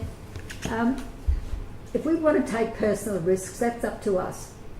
But while we have people under our jurisdiction that we care for and we train to use their common sense, and they do use that common sense, but when they're talking about wildlife, of a creature that is beyond our control and beyond our comprehension as far as predictability goes, I think that's the expectation is too high, and I'm not prepared to risk any opportunity where they're vulnerable. So, Mr. Chairman, thank you for those who would support this matter, and I feel that our staff will be grateful too if we can find an alternative to get that water out of the creek and up onto the banks, because that can be done, and I think it should be done because we shouldn't have to drive and waste 20 minutes of our time driving just to get water when it's already laid on. Thank you. Thank you, Councillor Mather. Members will put that to the vote. Those in favour? For. Councillor Rothery, you're in favour? Thank you, Okay. Councillor Roberts. Those against, Councillor Walken. Thank you, Councillor Walken. The motion is carried. We'll move to 9.4. Mr. Mayor, the question on notice that accompanied that notice of motion, I'd just like to move that the question be and the answer be received, please. Thank you. Do we have a seconder there? Councillor Eastwood, seconding that. Is there any need for debate? No, Mr. Mayor. No, it would appear not. We'll go straight to the vote. Those in favour of receiving those questions? There's only one question. Sorry. Those in favour? I'll keep it short. Those against? Yep. Councillor Rothery is for. That's passed unanimously. Thank you very much. That takes us to 10.28. And that concludes our council motions and what have you. Item 10 is next. I'm conscious that two fine gentlemen have just walked in the room, engineers, but right on the morning tea, that's probably why they turned up. So, timing. Perhaps we can have a procedural motion from the floor to adjourn the meeting for, say, 20 minutes of morning tea. Councillor Mather, all those in favour? That's carried.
obviously on time here. No, I haven't finished eating. You'll be eating on live stream. 22 was actually Mr. Mayor. 22, thanks for reminding me. Councillor. Thanks, Simon. Thanks, councillors and staff. We will resume our meeting and we'll start with the procedural to resume the meeting, which I think is the councillor friend's going to move that. All in favour? There we go. Welcome. Wade's with us. Yep, Wade is with us. He's here. Thank you, Wade. Thank you, councillors, for this morning's debate up until now. It's been very productive, and we certainly welcome that here at this table, the diverse views we have. We're going to start to move into our committee reports, starting with, I think it's 11.1, Infrastructure Committee minutes from 6th of August 2024. That'd be Councillor Mather, is it? And Councillor Watson's. He was on leave. Mr. Okay, Mayor. that's correct. Yes. And perhaps just for clarification, we've had hopefully some slight improvements to the way that we're reporting. And perhaps if the CEO would want to just explain. Yeah. So through you, Mr. Mayor, just for clarity, we've made some adjustments to the way that the reports are put forward. So the committee, those matters that are for recommendation of council that come from committee are included in the reports, but in the future, those matters that are dealt with by delegation within the committee aren't reported in this particular matter. That gives you clarity about only the events that you will, or activities that you will need to seek a resolution on at the table. Thank you. Mr. CEO, over to you, Councillor Mather. Thank you, and with thanks to my General Manager over there who set this out for me. I'm pleased to present the report of the Infrastructure Standing Committee, met on 6th of August 24. The recommendations from that committee are shown in the minutes, but I draw councillors' particular attention to item 9.1, which is safety issues on Man's Road, which is lying on the table pending a visit with councillors. Item 11.2, the Caves Waste Transfer Facility opening times, which is also lay on the table pending consultation with councillors and residents, which will take place on Saturday. Item 11.3, Kawonga Waste Pad, which lay on the table pending consultation with councillors and residents, and that consultation will take place on Sunday, Mr. Mayor. So we've been kept fairly busy. There is one item which is confidential, 15.1, Great Keppel Island Rejuvenation Fund Program. Council delegated this matter to the CEO to sign the agreement. So that can't be discussed in public arena, but that matter has been addressed. So I present these recommendations to you and seek your support in resolving them. Thank you, members. Thank you, Councillor Mather. So you're moving that. Yes, thank you. We're going to move it there, and Councillor Mather, seconded Councillor Watson. Would you like to speak to that? I think basically we've said it, they're lying on the table because we either need to have further consultation with these matters. Some of our operations are not always straightforward. In fact, not many are straightforward. And if it's more information that's required or more public consultation that needs to be had to pacify the community, to help them understand what's required, what's needed, and perhaps consider further information, then we go out and meet with the people. So I think in this case, we've been kept busy meeting the people, hearing their concerns, and trying to find better resolutions to some of the issues that still might be outstanding. So, and I'd say that that's, in all of these cases here, Mr. Mayor, that's what's happened. So we've been kept on our toes for a little while. Thank you, Councillor Mather. Anyone speaking against this evening? No? Any further speakers for? No. We might as well put that to the vote. Okay. Those in favour? In favour. That's unanimously supported there. Thank you. Thank you, councillors, and in charge of those infrastructure committees there. That takes us into the 11.2 Recreation and Culture Committee. We have a summary there with the recommendation, and I'll hand over to our responsible councillors. Thank you, Mr. Mayor, and I'll move that. I'm pleased to present this report of the Recreation and Culture Committee Standing Committee that met on the 6th of August. The recommendations that the committee are shown in the minutes, but I want to particularly draw attention to councillors that the report regarding the Barmy Multi-Sports Precinct Concept Plan Review, which I currently request to lay on the table in this particular segment of the agenda, pending a workshop with councillors to enable further input to the concept plan.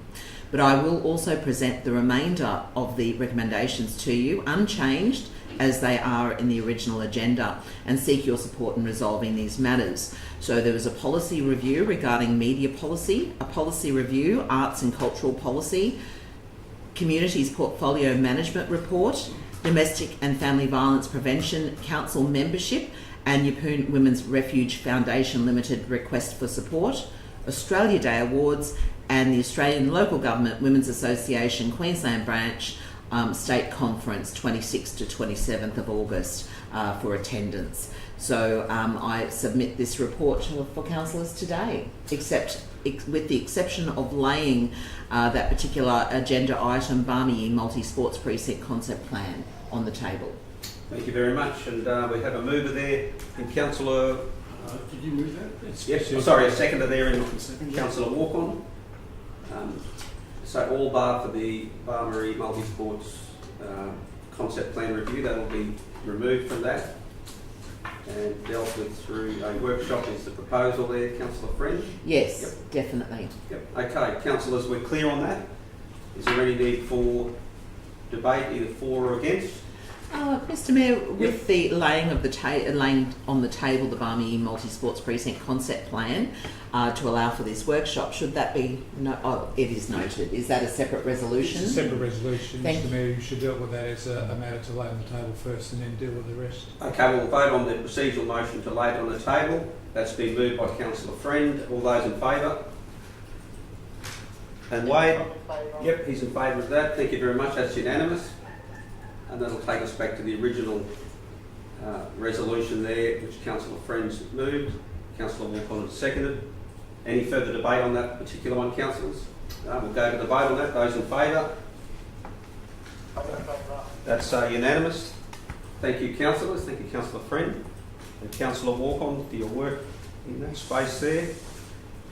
That takes us on to 11.3, Development and Environment Committee minutes from the 6th of August 2024. I'll hand over to the Deputy Mayor, Councillor Eastwood. Thanks, Mr. Mayor. Yes, I'm pleased to present the report for the Development and Environment Standing Committee that met on the 6th of August 2024. The recommendations from that committee are shown in the minutes. I draw council's particular attention to the response to the notice of motion of the Yamba rest stop and mobile food van, which was received. Backflow prevention devices and on-site sewage systems, received and contents noted. Parking arrangements, received and contents noted. Weed management resourcing was a request from Councillor Mather, received and contents noted.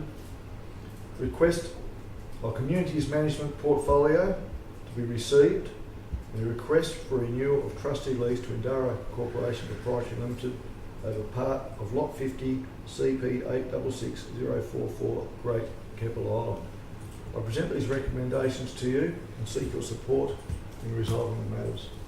Thank you, Councillor Eastwood. So you're moving that. Do we have this? Looks like Councillor Walken's going to step into that space. Thank you very much. That's fine. That's fine. So we've got a mover and a seconder. Is there need for debate? Just a slight amendment with the approval of the mover, Mr. Chairman. When weed management resourcing, that the report be received and contents noted, that's fine. And can we refer that to pre-budget deliberations, please? Beg your pardon? Can we refer that to pre-budget deliberations, please? My understanding that was that not in the report or in I'm not the... too sure, but I just want to make sure. Well, It's let's... in the report of be received. Be received. So the actions within it yes. would be That- captured. that- But I just want to make sure that it does find its way down the end of the line to pre-budget discussions. We might put that responsibility onto the CEO. Happy to take that on board, Mr. Mayor. Thank you, Mr. CEO. It's a bit like being on a list, Mr. Mayor. We might mention this. Thank you very much, councillors. Councillor Eastwood, you've moved, we've got a second. Did you want to speak any further? I don't think there's any necessity. Okay, unless there's anyone speaking against, we shall go to the vote. Those in favour? Thank you very much, Councillor Rothery. That's also unanimous. Thank you, councillors. That concludes our committee's business, and that takes us on, I believe, 12.1, multi-stage tender process for the construction of Taroomble trunk sewer infrastructure. It might be appropriate for our director, Mr. Creedeman, or one of his officers to...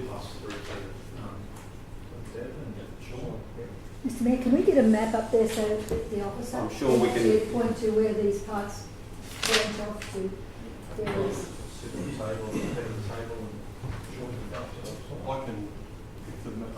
You can point it out on the You map. can point out. You've got the lead and point out.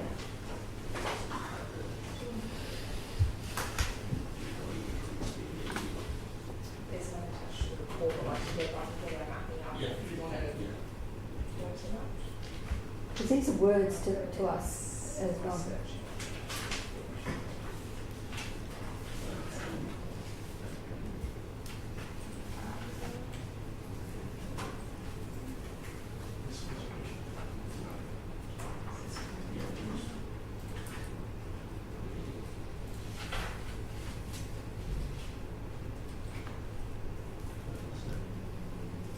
Just a question, Mr. Mayor.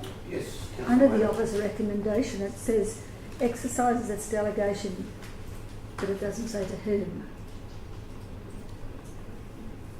Exercises delegation to... That the council exercises its delegation Any under comment? 257C. CEO? To whom? Have to be somebody who knows about sewage.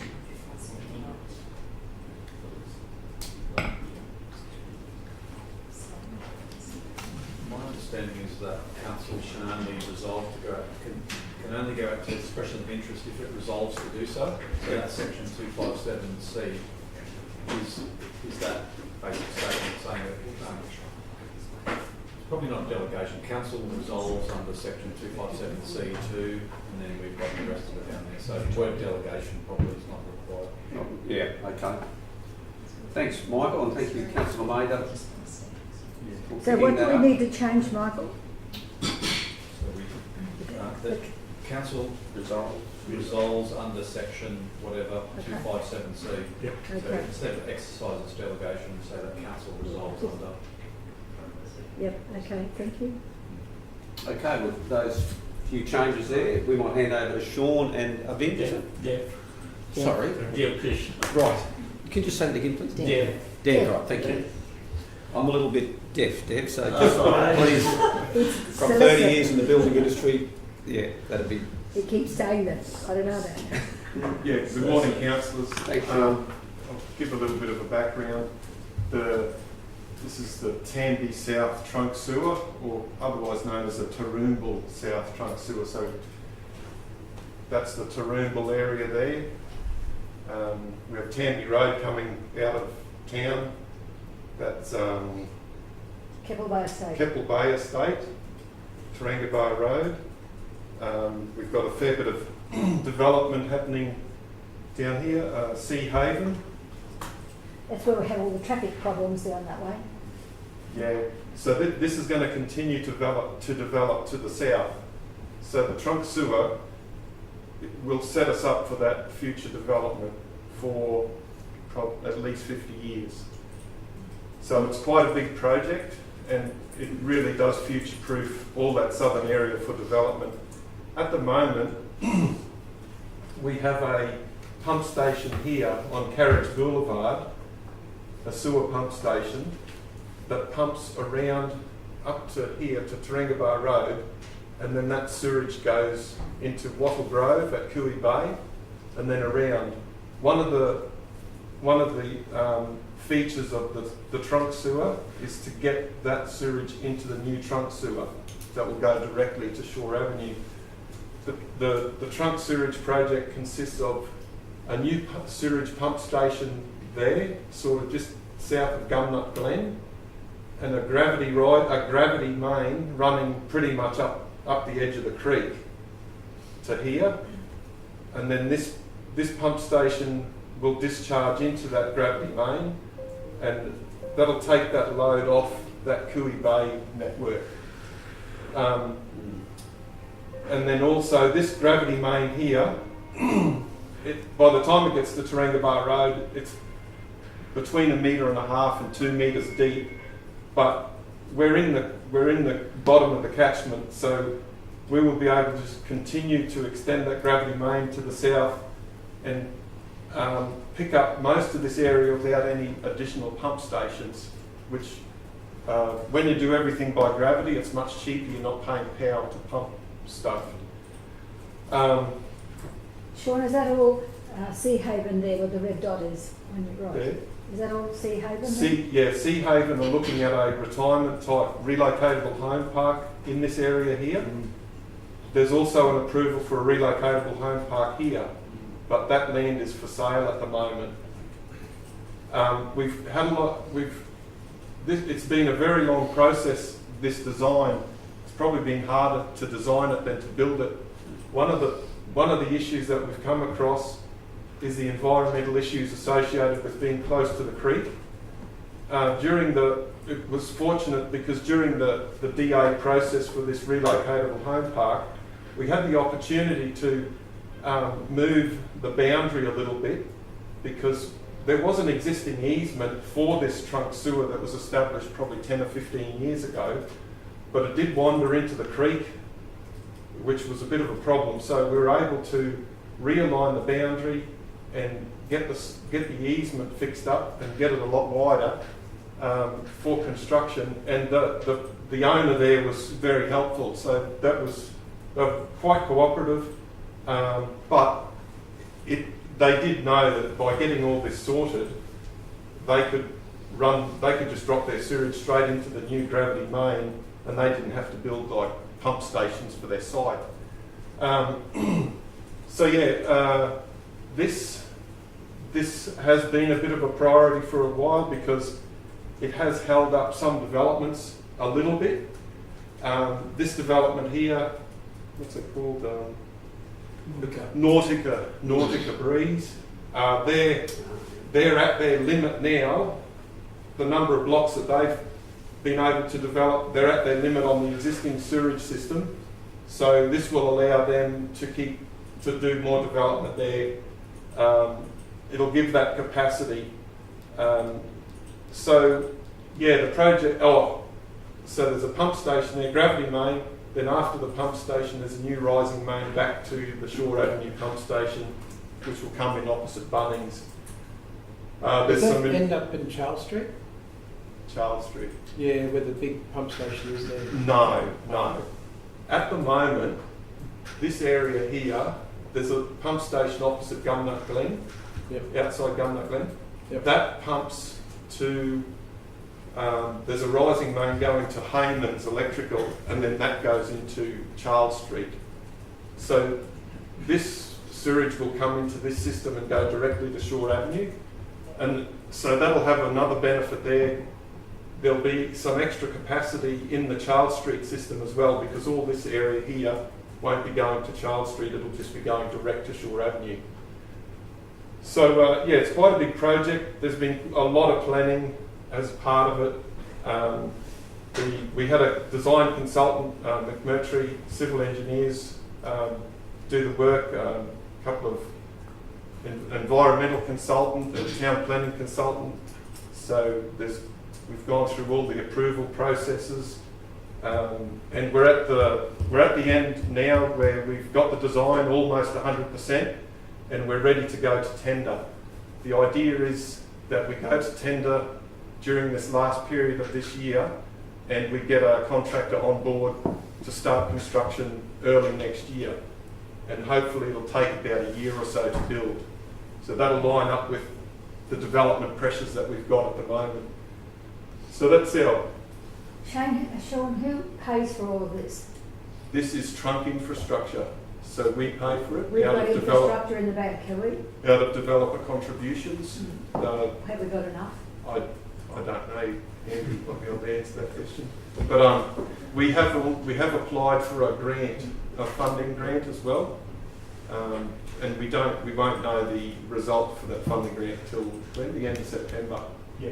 So you're looking at about 8 million on this job, aren't you? Yeah. So yeah, through the chair, I have a question. Thank you, Sean and Deb. Yeah, actually, excuse me, Councillor Friend, we might maybe just move a procedural motion to suspend standing orders so we can have fairly free flowing. You've moved that. All those in favour? Thank you. Over to you. Thank you, Mr. Mayor. Thanks, Dev. Thanks, Sean. Yeah, you've just brought up the, you've applied for a grant, and it was through the local government grants and subsidies. It was $7.4+ million, and as you said, it's coming back at the end of September. My question is, what happens to these expressions of interest if the funding's declined? Well, we've got money in the budget too, in the Forward Works program. You've So got we've 7.4. Yeah, I think we've got 7.11 million. 2 And million this traffic year, study. 5.1 next year. Right. So we do have that money already. So the money's already set Allocated, aside, yeah. allocated. However, we've thought we'd apply for a grant just to subsidise that, and then we don't need to use it on. Yeah. Okay. Yeah. Yeah. Thank you. Sure, that development on the left, that little. I just on have a the bit, I left. saw you mouth no. What are they? How big are those lots? Standard house blocks, I believe. Yeah. Yeah. So that's got land further south from that they Yeah. want to develop. Yeah. And there are other blocks that will get developed. So none of this will go ahead until that goes in, will it? Well, the way it's working, their latest development, I think, is 35 lots. So by the time they're still building those, by the time they get them built and get houses on, they'll probably be, they might have, they can do those full 35 houses On the existing. on the existing system. So it'll take them a year or two by the time they get all that built. Councillor Walker. So it's sort of just in time in some ways. Yep. There's been a lot of questions. I do believe that in the past, developers had asked for it, and the option was there, that always is there. If you want to build, if you need this trunk sewer and you want to build it now, you can build it. But apparently they didn't have the money or didn't want to commit to We'll it. just go to Councillor Walker. Sorry. Yeah, you're right. Through the chair, Sean, the sewage line, just a little lost in how far it goes south. So where does that sewage line end and start? So is that from Carriage Boulevard? That's what we were talking about? Just lost when we started going. So there's an existing network here, a reticulation network that all comes back to Carriage Boulevard pump station. That's non-trunk. That's to suit that development. Our new system, the trunk system, will end here, but I do believe the relocatable home park, we've got it as a part of the relocatable home park easement development. We've secured an easement to take that further south, and I do believe the relocatable home people may want to build a little bit of that trunk sewer to suit their needs at this time. Here's our Sorry. So we're going from the part that we're talking about right here in this motion is at Taranganbar Road, and it's going south from that point down to where? Sorry, where? Just short. It'll just cross Taranganbar Road and it'll end there. Oh, so it's That's our gravity system. Sorry? It's a part we're going north of Taranganbar Road, not south. Yeah, north, but it will, in the future, it will service. So as development continues to go to the south, we'll just keep extending that further and further to the south. Okay, yep. So this is the top end of it. So that's the part we're talking about. Yeah. Right? Okay, gotcha. Yeah. Okay, thank you. Good. So the report is actually, that's a bit of background. Do you want to talk about the report? Yeah, so the it's now, report's as on- Sean mentioned, now we are approaching almost the end of the design phase. We want to move on to the construction phase. So the purpose of this report is to get approval from council to undertake a multi-stage tender process in accordance with the Local Government Act. So the benefits of that process is to pre-qualify contractors, suitable contractors who can deliver this project in based on technical specification. So that's the purpose, and it's benefit to council to pre-qualify those contractors early in the phase, so that we can go to the next stage, which is a invitation to a price tender, similar to Aqua, the pool project we had. They presented the paper previously. So we have evaluation criteria listed in the report, how we go about and pre-qualify those contractors during the expression of interest process. Then there's a separate report we will bring to Grand Council once we shortlisted those contractors, and then how we go about the next stage. Thank you. Yeah, through the chair, similar to the sewage treatment plant at Emu Park, that same process. The Yapun Pool Yeppoon Aquatic Centre, Yeah. the one similar to that. You know. Just a question for you, Just Mr. one Mayor. to go for Councillor Thomas. Did you get your question answered? No, that's right for You sure? Yeah. Okay. Councillor Mayer. I'm just thinking, we've done this before, the ELIs. Is this a practice that's going to continue? Is it a It- regular thing? Because Not necessarily a councillor. This depends on the risk profile and the complexity of the project and what sort of contractors available. Takes a lot of Industry is work kind to of a get that. market sounding, so that we advise the industry, okay, we got a project here, this is the complexity, so that we get some, sense how the market response is, so that we can plan ourselves during the construction phase. pull out the weeds, so to speak, those Yeah. people who can't Well, conform and yeah. don't have the experience. Not Things like that. necessarily for every project, we're going to follow the Yeah, same yeah, process. I understand that, but I just wondered whether it was something that's going to be, you see more of it. And the simple things we shouldn't have to, should we? No, through the chair, councillor, no, the simple ones, but we just go straight to tender. Yes. But more complex and high risk ones, it's probably better procurement wise to do an expression of interest. Thank you, thanks then. Thank you very much. We might get a mover to resume seating orders. Move Councillor Eastwood. All those in favour? Thank you. Okay, thanks officers for your comments there. Do we have a mover? Councillor Eastwood is moving. Councillor Maynard is probably get a second there. Yep. Okay. Councillor Eastwood, did you want to speak at all? Oh, just briefly, Mr. Mayor, look, this is a huge project, over $7 million. It absolutely makes sense to get expressions of interest first, so we can shortlist, we can find out every contractor's yay and nays, and then we can go to the tender process. It's a no-brainer on such a big project, I think, so I'm quite happy to move this, Mr. Mayor. Thank you, Councillor Eastwood. Any councillor speaking against? Any further speakers for? Just very quickly, Mr. Mayor, I'm just pleased to see that the mover was looking at it being on the shortlist. Excellent. Just Excellent. probably see a little bit more of it in the future. Yeah, that's right. Any, But to say something serious, yeah. this is looking into the future. This is correcting anomalies that we've had to live with because we haven't had the infrastructure nor the development to be able to proceed for development overall. So this is basically, I'd say, with Sean going. This is basically being able to take the next step into the future and have people there who are competent, capable enough to be able to help us get that done. And that will enable us to provide for future development along that corridor. Absolutely. Any further debate needed, councillors? Councillor Reese, did you want to wrap up? No, I think enough's been said, Mr. Mayor. It's fairly straightforward.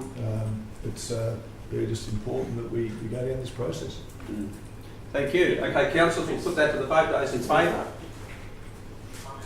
Councillor Rothery is in favour, thank you. That's unanimous there. Thank you very much, officers, and all the best with that process. Councillors, that takes us to item 12.2, the extension of the Strategic Development Consultant. We've got a recommendation there coming through from the Office of the CEO to extend that consultancy position for a further 6 months to facilitate short-term planning and development projects currently underway, with the review of future timeframes to be undertaken based on performance and outcomes achieved in that timeframe. So, is happy for someone to move that and second that if they feel like it. Rush. Okay, looks like Councillor Eastwood's moving that. Is there a seconder from the floor? Councillor Walton seconding there. Thank you. Mr. CEO, did you want to provide any commentary initially, or? Thank you, Mr. Mayor. Just for context for councillors, as councillors will appreciate, roughly around the same time that I was appointed to the role, Mr. Scott was appointed by council as a consultant for a period of 3 months to undertake a number of strategic projects. It's probably fair to say that Mr. Scott's role was characterised to be a disruptor, to create a number of particular projects for the organisation to stimulate some activity across both planning and engineering activities. And some of those projects that Graham has been assigned to include forwarding the Homemaker Centre Realisation Project, Gateway 2 subdivision, design and realignment of that project to try and move them forward. Also to work with the planners in regards to some of the appeals that are currently underway to help stimulate some different thinking towards the way that we can resolve some of those complex appeals. Now, kind of the thing I wanted to make really clear to councillors is that this is not to suggest that officers were to be undermined in the work that they're doing. The reality is that there's some really exceptional work that's been undertaken by officers, but frankly, and we've had these discussions before, officers are fairly laden with a lot of activity, and quite often there's the temptation to be caught up with the minutiae or the day-to-day activity and not necessarily apply different levels of thinking to the way that the project is done. And so a 3 month, from my observation in having directed Graham to report directly to my office, the observation is that 3 months simply wasn't enough time to achieve some of the things that we had identified as a range of projects that he would do for the organisation, and so I'm bringing forward the report to extend that contract by a period of 6 months to enable some of those works to be done. Question, Mr. Mayor? So you I just have a few more things to add. And I appreciate also being able to identify some of the activities that Graham would be undertaking. Obviously clearly requires KPIs to be attached to those. He has some of those, and the projects that some of those I've outlined, but they also include the development of works toward a potential TLPI and alternate perspectives in terms of some of the planning and infrastructure activities that we're undertaking that he would deliver. Now, one of those that there clearly are some potential savings is one that we are dealing with in confidential matters later today, so I won't outline those. But the order of the savings that Mr. Scott's already been able to potentially identify for council are in the order between $10 and $20 million. That's in the 3 months that he's been there with one of the projects that he's dealing with. There are also other activities, and I hasten to say that's not necessarily that officers wouldn't necessarily identify those, but in the context of the period of time that we've had some of those activities undertaking, they haven't been identified to date. And so the appointment of Mr. Scott was really to accelerate some of the thinking, some of the activity to ensure that those things get delivered in that regard. So we believe, certainly I believe from an officer's point of view, from the CEO's perspective, that he will continue to add value for that period of time, and I'm encouraging councillors to support that. Question. Thanks, Mr. CEO. Questions there, Councillor Friend. Thank you, Mr. Mayor, and thanks the CEO for this report. Although I personally found the report, in my opinion, a little lacking in information. So I just want to point out that in the conclusion of the report, I think the word "some" should have been before councillors, some councillors. But my questions are, you've mentioned some KPIs, and this is the first I've heard of these KPIs. I don't know what these actual KPIs or key performance indicators are. So what results, you've just mentioned a few things about saving money, etc. But how can they be quantified specifically in dot points? Yeah, thank you, Councillor Friend, for that question. So there are some quantifiable issues in terms of the identified real dollar savings that I've indicated, which I'll address in the confidential business for councillors. Is one way that you can demonstrate success or otherwise of Mr. Scott's appointment. The other one is having a number of the projects, and again, if I can deal with some of those, the redevelopment of the homemaker, accelerating the development of those. So the achievement of actually getting those projects on the books and getting them moved forward at a more rapid rate than officers have currently been able to do because they're occupied with other matters. The Gateway project, the realignment of those, some of the work that he's doing to assist the planning in some of the appeals that are currently underway, he will add value to those. So the KPIs are really determined in overall in the work he does combined with other officers, and the assessment is on whether or not that would have occurred had he not been present to those activities, or whether they would have occurred under their own steam. And my judgment call on those is that he has added value to those in accelerating the movement of some of those activities, which we will happily report to council as we progress those as success for the projects, not necessarily particular success of the consultancy, because they become intermingled with the activities of officers as well. And then council makes a judgment call about whether or not he's added value or otherwise to those projects. Thank you, Mr. CEO. One more question. In the ordinary meeting of 18th of June, it was noted that the cost of Mr. Scott's engagement was $5,000 per week, including travel travel and accommodation expenses. Thus far, for 9 weeks, totalling $45,000. Why are we considering it now when there is still 3 weeks to go? Merely because the appointment of a consultant requires some time to negotiate. We have projects that are currently underway with that consultant, and if council wasn't to extend those, we would have to pull those up and we'd have to make realignment of that work. We'd have to reallocate that activity to officers. I have reasonable concerns that some of those activities simply wouldn't occur because we don't have the resources otherwise to have them delivered.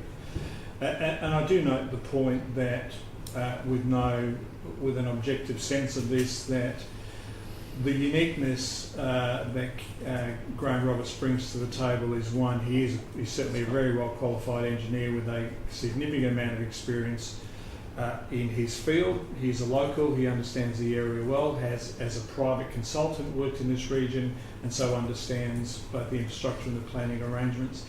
And I guess in addition to that, he has served as a councillor on this council, and so both understands the engineering aspects, the physical and planning aspects of council activities, but also the council environment, and that enables him to work more rapidly through the system than otherwise other external consultants might be able to do. And if I make reference to my earlier point, Graham was appointed as a disruptor, and that's essentially to make sure that our thinking is coming differently than we would normally apply as officers in this case. We're very much constrained in the way that we think and behave and act, and Graham's role is to add a different perspective to the way that we think and act,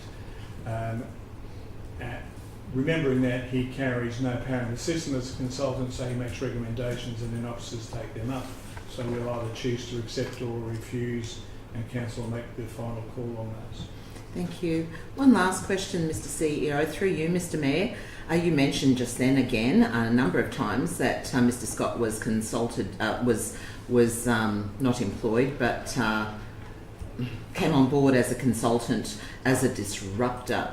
I understand what you're saying. It does have quite negative connotations. Has there been any negativity or lack of support that our current staff, our employees, actually felt about Mr. Scott coming on board without the position being called? Yeah, thank you, Councillor Friend, for the question. I disagree with the terminology that disruptor is a negative term. Disruptor is a well-accepted term in professional circles around creating a change of thinking and behaviour, and it's a well-established process of management for that. That noted, I also accept that the nature of the business that Graham has been put into has, in some cases, caused some disruption among staff. There have been some staff who've been uncomfortable with some of the things that they may have been tasked with or asked to undertake. And I say to you that as the Chief Executive Officer who Graham reports to, that I accept responsibility for those activities, because I am in fact the person who directs him to go in and to interact with staff. And from time to time, if he is more buoyant or exuberant than might be the case, then he would be counselled around those matters. But I've also consulted widely with staff, and I've communicated widely with staff to explain to them why Graham is in the business. And I've also maintained my current and continuous provision of saying to staff quite openly in both newsletters, emails to staff, that I have an open door policy, and if staff have concerns or problems, they are more than welcome to contact me directly, and I will take all those matters seriously. To date, not one staff member has approached me directly, and I appreciate the point that not everybody wants to talk to the CEO, because they sometimes might feel that's intimidating. And they will do that through their general manager, and I'm sure that the general managers will manage any of those interactions appropriately, and where they're concerned about his interaction, will address those with me, and I will manage those accordingly. Further questions? Councillor Watson. Mr. Mayor, through to Mr. CEO, I've had a couple of local engineering companies contact me, quite upset that council believed that there was no one else out there that was actually capable of doing this work. And I've since been told, and I'm asking this question, that what qualifications are required to do this work? Because I've been told that Mr. Scott may not have these qualifications to actually do this work. And I just want to know for us, as in we're paying the bill for this sort of work, you know. And I do understand he's local, but so are these people. Councillor Watson, thanks. It's a good question, and I appreciate that question. Look, from time to time people will say things, and I understand that local professionals will obviously wanted to have an opportunity to tender for those works. I'll make no comment about the appointment of Mr. Scott. He was appointed before I commenced in the organisation. But as I referred to previously, Mr. Scott does have some unique skill sets. One, he is a well-qualified professional in his field, both in engineering terms, and he's well-qualified among other professionals. That's not to say that's unique in its own right, but he's well-qualified to examine and ask questions in the particular areas that we've asked him to investigate and do work on. The fact that he's a local combined with those skills, again, is not unique in its own right. I accept those points, but they are notable points to make. He's worked quite extensively in this region with his qualifications and skills, and so he knows the region well from a professional standpoint. Where his uniqueness, in my estimation, will come into some being that others in the community do not have, largely, then certainly without knowing who those people are, is that he has worked as an elected member of this council. So he both understands the professional realm of council activities, but also the political realm of council activities, and in that knows what's possible, what's not possible, and what's likely to be a challenging aspect for any development activity that the organisation needs to do. And that does provide him with a uniqueness that most other professionals in the community won't have. But Mr. CEO, does he have those formal qualifications? Does he have traffic, transport and planning? Strategic planning is his qualifications? Yeah, with respect. As I've been told, you don't go to a dentist to get fillings. I'm not fillings, sorry, you do for that. To get false teeth. Yeah. But you need specialists to do certain jobs. And I'm just wondering if this is the right way to be going. Well, again, Councillor Watson, I don't make any comment about why or how he was appointed. That was, again, before my time. But there is a notion about qualifications to give advice. He is well qualified in his area of expertise, and there is not one person who will sit in this council who is a qualified engineer across all of those dimensions or in planning. And for instance, the CEO is delegated to make a lot of decisions without those qualifications, and he relies on advice, and he relies on the reports that are written and in interactions that occur. So in fact, his experience coupled with the qualifications that he has are more than sufficient to the task that he's been allocated or assigned to do. Qualifications are only one aspect for the work that you require consultants to do, and there are people with PhDs that I wouldn't necessarily let near a water main because they have an academic qualification, not necessarily a professional qualification, that lacks experience. Mr. Scott brings a significant amount of experience aligned to his qualifications to be able to not necessarily always provide advice, but to challenge the thinking of the advice that's currently within there. And that, remember, is what he has been tasked to do, is to challenge conventional ways of thinking, and then council officers will take that away and realign and do that work.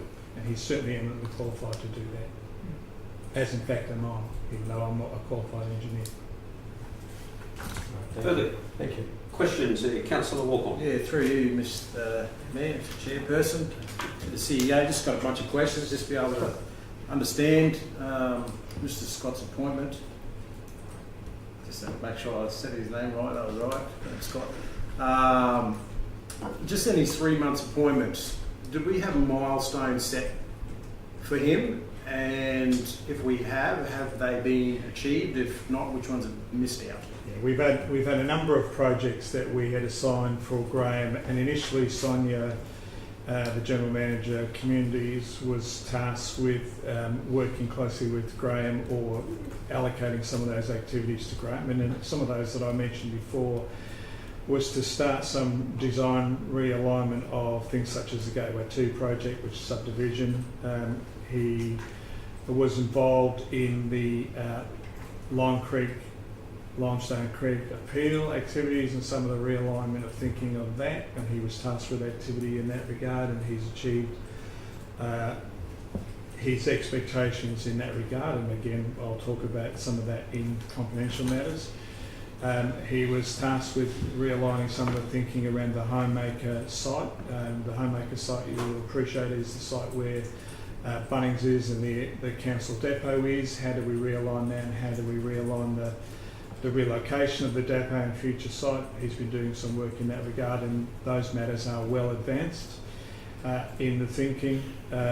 He was also tasked with, I think it's Chandler Burst Moolarben Road planning. Seems that Chandler Moolarben.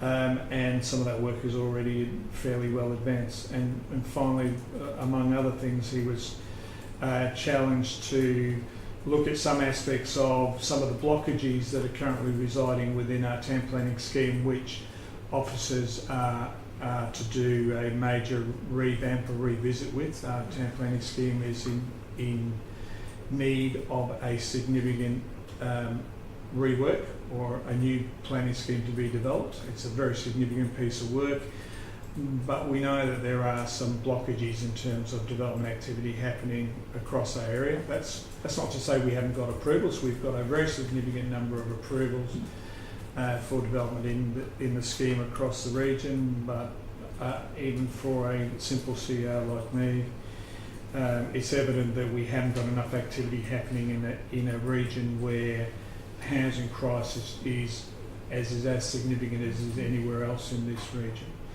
And so we need to stimulate more growth, and part of what he was tasked to do was to examine some of the planning aspects of that, and whether there was an opportunity to develop and get in place a temporary land planning instrument, or a TLPI, which would facilitate some improved growth and development in that area. And he has advanced significantly, and he's done a number of workshops, which I think councillors, if I remember correctly, have been participants of, as well as officers in that particular regard. So he has, in my estimation, exceeded the expectations in terms of things he's been required to do. But again, I make the point, it's a 3-month appointment. There was a big volume of work to do, and it requires more time to bring a lot of those to fruition. Thank you to hear what he's done in 3 months.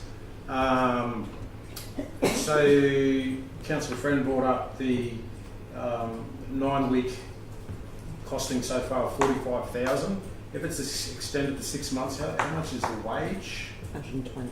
So 120. Yep. 120. Yep. Excuse me, isn't that an extra 6 months? So it's actually 9 months worth of work. So it'll be more than 120.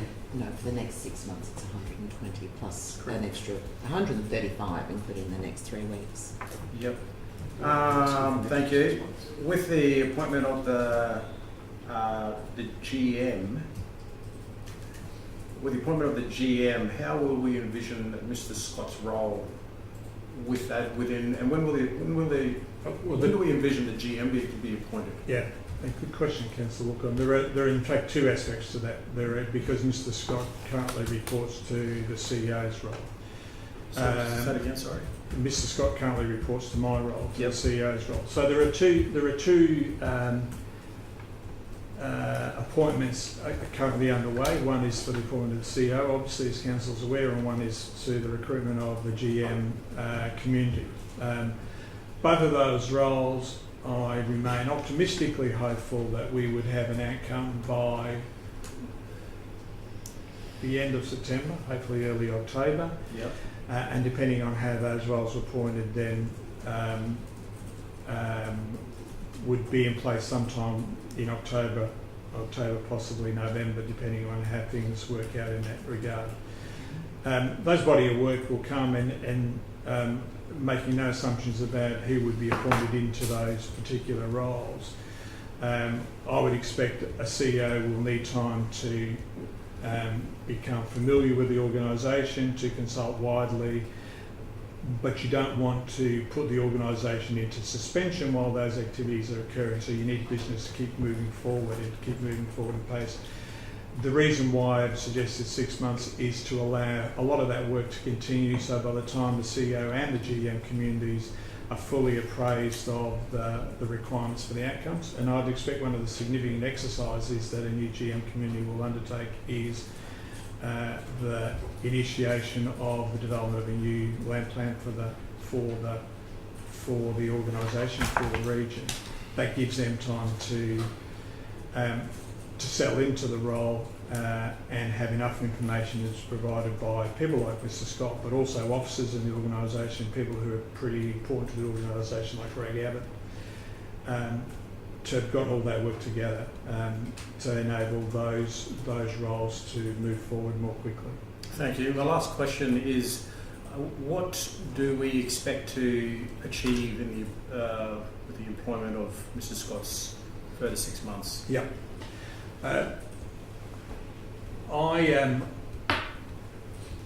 My expectation is that there will be significant dollar savings for the organisation in doing that. And I would expect that the organisation should be entitled to see not only that we have shifted some thinking rapidly in terms of resolving some of our appeals quickly, and again I say quite clearly that Mr. Scott's not operating in isolation, he's operating with a whole range of officers and senior officers, and so his contribution to shifting the dial on some of those activities so they're resolved quickly will result in a number of those appeals being resolved quickly, but also in considerable financial benefit to the council and the community as a consequence of that. I'd expect that in particularly in the light of some of the capital works, the realignments of some of the potential capital works, which includes trunk infrastructure, that I think his contribution will enable the organisation to make significant savings. And again, as I alluded to before, which I'll deal with in confidential business, we would expect already, on the basis of advice given by Mr Scott, to save somewhere between $20 million. Now, that is money that council will have had to expend or will expend in the future. That will be a saving to the organisation moving forward. That can be redirected to other community benefit and long-term planning activity. So they're already material savings that, in my view, Mr Scott can claim credit for in the work that he's done. Thank you. Appreciate that. Thank you, councillors. Any further questions, councillors? If not, we have a mover there in Councillor Eastwood, secondary Councillor Walcon. We have the resolution there before us. Councillor Eastwood, the floor is yours. Oh yes, Mr Mayor. I guess, Mr Mayor, I've had probably more of an advantage than most of the other councillors. Been working with Mr Scott, being part of the development and environment portfolio, and I do believe that we're very fortunate to have a man of this calibre on our team at the moment. And notwithstanding that though, I am aware that there are other people within the Shire that might have been able to stand up to the role. But I still don't believe they would have the diversity that Mr Scott actually brings to this council to be able to manage, solve and work out so many of the, I guess I wouldn't say problems, but so many of the planning issues that we actually have within the Shire. Now I believe it's in the interests of consistency that it's just integral to the organisation that we continue to utilise Mr Scott's expertise so that the projects that have already been begun further materialise and that the new projects of vision be fostered into the future. Look, I just think we've gone down this track. I believe it's doing well. Why would you turn around now? To me, it would be foolish. I also believe that in spending a sum, and it is a fair amount of money, we're going to save a bundle and also have a council area that's set up for the future. So I do encourage you all to vote for Mr Scott. He's got more than my tick of approval, and I hope he has yours as well. Thank you, Councillor Eastwood. Anyone speaking Yes, against thanks, the Mr. extension? Mayor. Councillor Friend. Thank you, Mr Mayor. I want to make it very clear to councillors and those in the community that I am not opposed to Mr Scott as an accomplished engineer or as a person. What I am opposed to is that there was no initial expressions of interest process to include local engineering or planning companies. Prior to the update we've had today, there have been no measured progress or key performance indicators to inform councils of the value of this consultancy, as I said, prior to today. Councillor Eastwood quite rightly said that Mr Scott brings diversity, and I'm certainly not speaking against that, but we don't know what type of diversity that he actually has compared to other companies that were not invited to any expressions of interest process. So, nor was this position actually called for in the first place by council officers. And I do believe that council officers have the experience and skills and ability to undertake what this consultancy is being undertaken. Previous this morning, Councillor Mather said that earlier we resolved to possibly spend $2,300 for a boundary fence for land care. And also, as a council table majority, we unfortunately did not vote for a $10,000 plus street light to be placed on the lists of street lights. But Councillor Mather made a really good point that council does not have the money. Now, what we're going to be paying Mr Scott is a total after this 6 months, including this last 3 months, of $180,000. We hear that the CEO say that, but that's worth it. It's a great investment to save money. I ask, what's the experience of our council officers? I believe that they have the experience to save us money, and so I'm not opposed to Mr. Scott. Although I am voting against this, I am opposed to the process in itself, that it was never called and there was no expressions of interest process attached to it. So this is why I'm voting against today. Thank you, Councillor Friend. Anyone further speaking for? Yes, Mr. Mayor. I totally understand what the good previous speaker has alluded on, and if we don't follow process, then we can get lost in the wilderness and get ourselves into legal trouble. I questioned this as well, Mr. Chairman, but I also found there was a section in the Local Government Act that allows us to do it. And as members know, I'm not in the habit of spending money unless it's absolutely necessary. And I do know that we have to spend money to make money. And I've worked with Mr. Scott. I know how he thinks. But I'm not saying that because I think he should have the job. I know he thinks differently to us, and that's what it's all about. He sees things that we don't. And if we're asking ourselves, there are other people who've got those skills. Yes, they have. I think we've cut short a process because the current officer, Mr. Scott now, he knows the way this council operates. He's learning from us at the same time. And we're not professionals in any one thing. We've got a bit of everything that we have to learn to become any good at anything, and we have to make these decisions. Now, I don't doubt that Mr. Scott will save us money, because I believe that's already occurred by the way he's intervened with some of the processes that we've been following. If we keep doing the same things, we'll keep getting into the same trouble. And he can see at a glance where we can easily get off the rails if we keep going the same way. And this is what probably hurts him, to think that we will not reach our destination if we don't have some intervention. And at this particular point in time, we're at an intersection for our future. Either we'll get it right or we'll fall off the wagon altogether. And I believe that we've turned the corner and we can see where we're going, because we've got somebody to steer us along those paths, somebody with the expertise that he has. What I will say, that I know that this is a fact, when Mr. Scott was a councillor here, he had to keep leaving the table because of the potential conflict of interest in a lot of the matters he was dealing with. So I think we need to be very mindful of that over time, because he will be dealing with matters that he's probably had an interest in at some stage. So we really need to be mindful of that. KPIs, yes. If the CEO has asked for KPIs, which we didn't have before, and I think it was a testing game before, to see how we could progress to that point.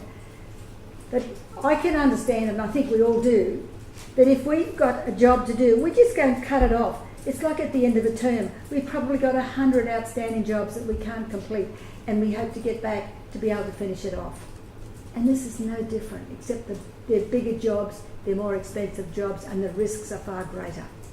So we have to be very mindful that we just can't cut somebody off in midstream and expect that to fix itself down the track for somebody new to come in and perhaps change direction again. We can't afford to be changing directions too many times unless we know where we're going. And I feel very safe at this point in time because I know what we're facing, and I do know that in the planning department, they need resources. This is why they're struggling. They don't have the resources that they need to be able to get back on track and look at the big picture. They're doing day-to-day things that need to be done. That's important. They follow the legislation. But as we found, the town plan's outdated. The planning scheme's outdated.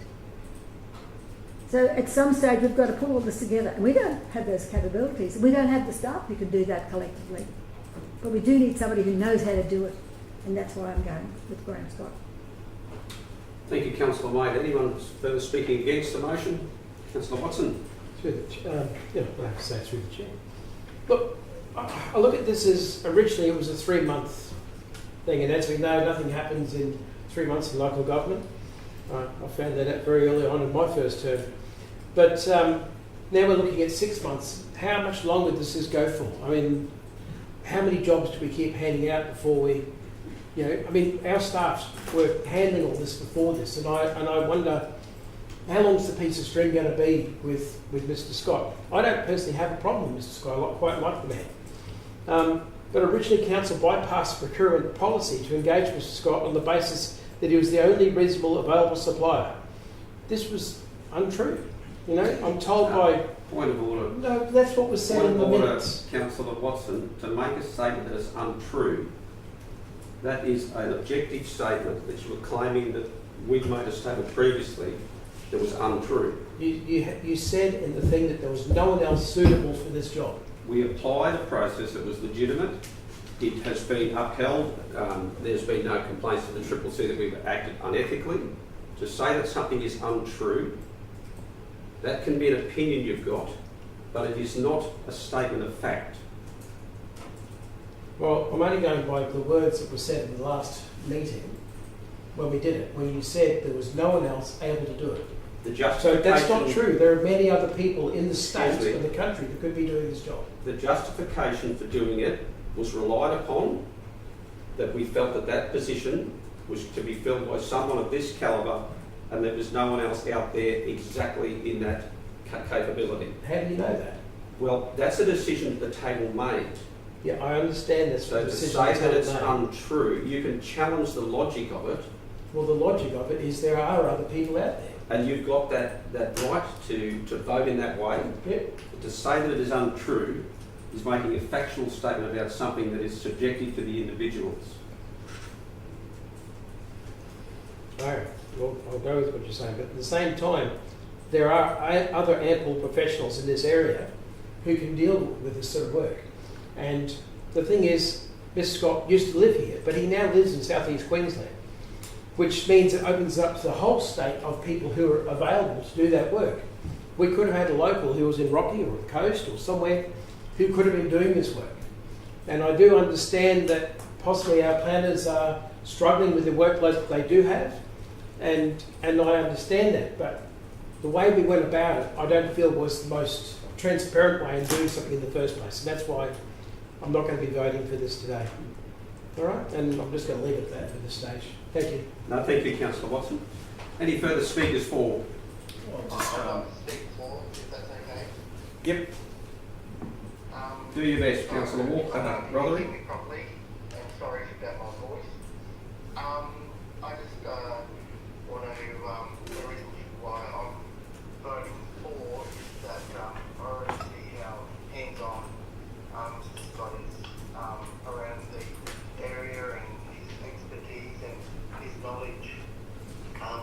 Just not what I've witnessed, but what others in the industry have said that the bonus it is to have him on in the council at the moment with the amount of development and all the issues that's going on throughout. It's definitely a good thing to get hear those sort of feedback, I should say. And also his uniqueness, not only his profession, but his knowledge of council dealings and all that. So he's a very unique person with the roles that he has and his expertise. So because of these reasons, that's what I'm voting for. Thanks, Councillor Rothery. Thank you. Any further speakers against, or any further speakers for? I'd just like to. Thank you, Councillor Walker. I'm just going to speak for. This is quite a challenging topic, obviously, by debate today. And I was just up at the ADF, just real quickly, but I was up at the ADF Shoalwater Bay, just talking about how wars are won and lost. And they made comment, the training centre, to say that the wars are lost when you either do two things. Either number one, you don't take opportunity when the opportunity presents, or secondly, they don't mitigate risk. And so we have, in my opinion, at least, have taken a risk on Mr. Scott, and it was a risk because I personally didn't know him. But my follow-up question to myself to know which way I'm going to vote is the question that has the risk paid off? in the 3 months. And the risk has, for me, paid off. With Mr. Scott, didn't know him, but it's paid off. If it didn't pay off, and from the CEO's report, if it didn't pay it off, I'd be going against this recommendation today. But it's paid off. We know in the brief discussions that I've had with Mr. Scott that he's left field in his thinking. But when I've heard his left field, it makes sense in what he said, and he has saved us a considerable amount of money so far, and I can only go off the report by what the CEO has given. It's given $10 to $20 million in savings, and we'll see what the next, if he gets voted in, what the next 6 months would look like.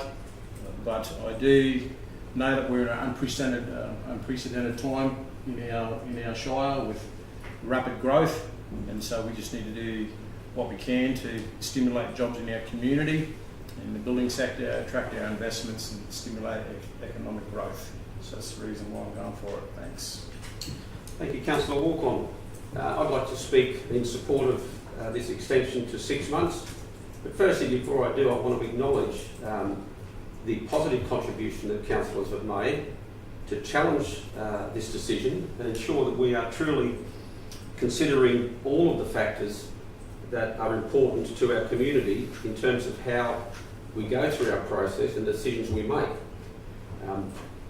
It is reasonable to say that you could go out maybe and advertise this position, and you could write the advertisement in a way that we wanted a very experienced engineer that has extensive local government experience, has lived in the area for a long time, because that would be helpful because they know the networks, has chaired an enormous number of boards within the Central Queensland region, because that develops their diversity in all those different frameworks.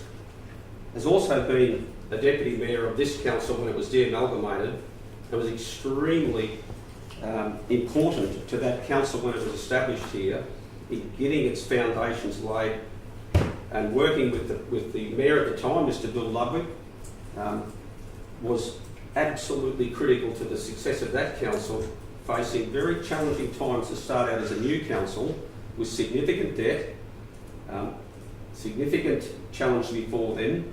So if we could put that into the ad as well, I felt that those elements made this position so unique in itself.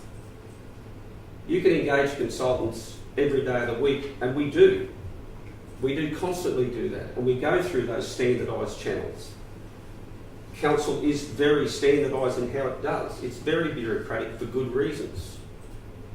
I guess as mayor, I saw myself in a position where I didn't want to think bureaucratically, and that's no disrespect to the bureaucrats within this organisation who perform the role that they turn up and be paid for, and they do it tremendously well. We are so blessed with a tremendous workforce here that is under enormous strain with the growth of the 7th fastest growing council in Australia. No wonder we've got some stresses on our shoulders, both as councillors and staff.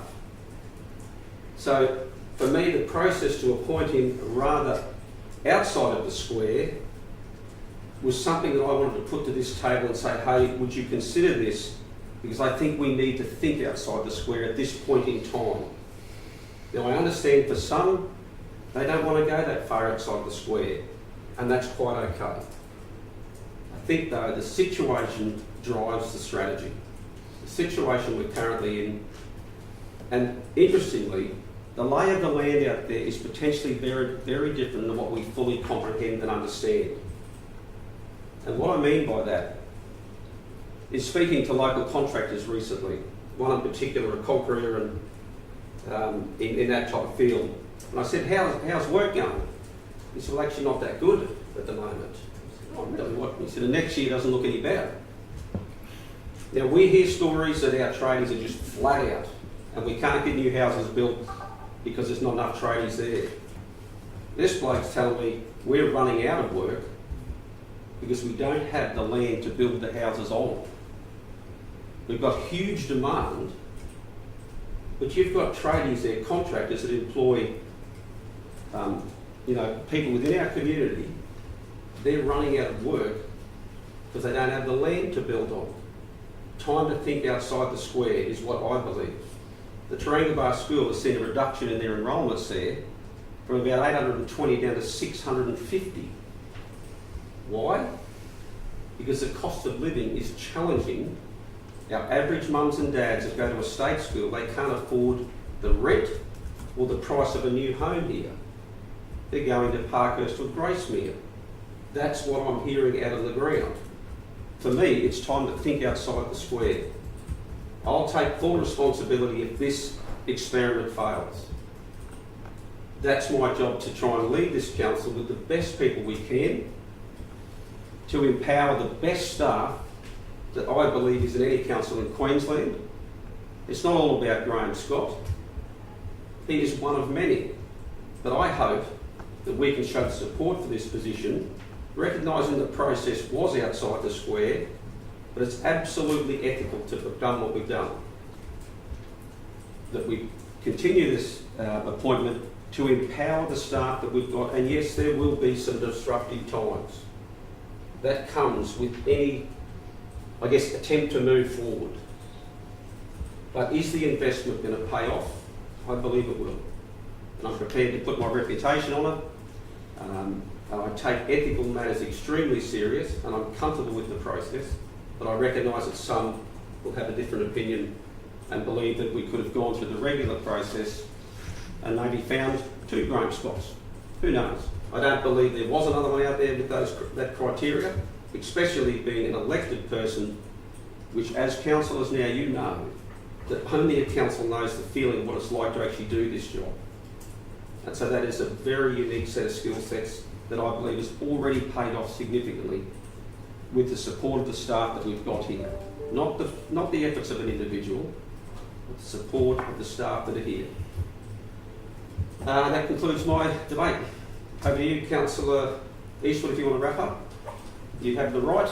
Pretty hard to follow on from that, Mr Mayor, but look, all I want to add, councillors, look, we, as the majority of councillors, engaged Mr Scott 9 weeks ago, whatever it was, and my observations and other observations that I've heard, seen, we've heard today, tell us that he's done a pretty good job.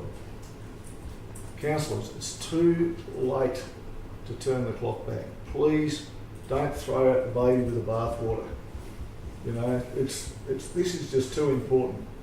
And any good business knows that to make money, you've got to spend money. And we need to be a good business. Our officers are awesome and they're doing a great job. And what I hear, they're working well with Mr Scott. He complements their expertise. So please, put the past behind you, look forward to the future of Livingstone and vote for Mr Scott. Thank you. Thank you, Councillor Eastwood. Okay, there's nothing further to say. We'll put that to the vote. Those in favour? I'm in favour.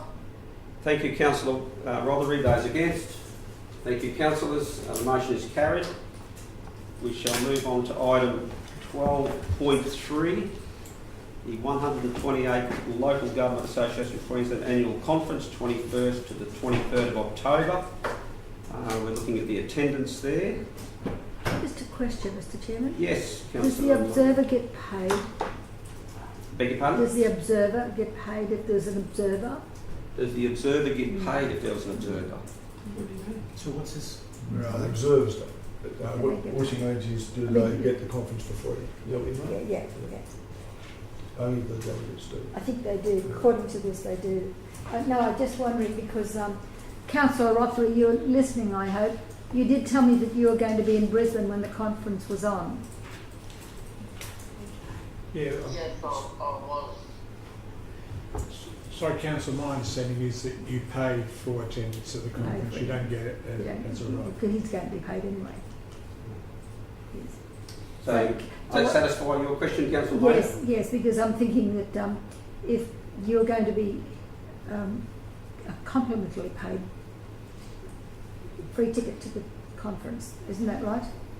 You've got a free ticket according to this? The council pays for it either way. Mhm. Council Right, okay, yeah. Yeah, as It's a delegate member, for as a voting member, as rights, a member. Yeah. Because Councillor Rothery mentioned to me the other day that he was going to be in Brisbane at that time, because we were talking about who's going and who's not. Yep. I'm just thinking it probably wouldn't hurt him if we could let him go if he wanted to go. Well, yeah. It's all a learning experience for new people. So what you're suggesting is we include Councillor As an Rothery observer, you've got your two delegates. to the two ones that are going to attend. Yes, if he wants to go. If he's well Well, enough. it's up to the table's discretion there. Yes. In past, Livingstone has gone all together, so that hasn't been uncommon to do that. No, it has a bit uncommon if you're sort of Mackay or Gladstone or something very close by.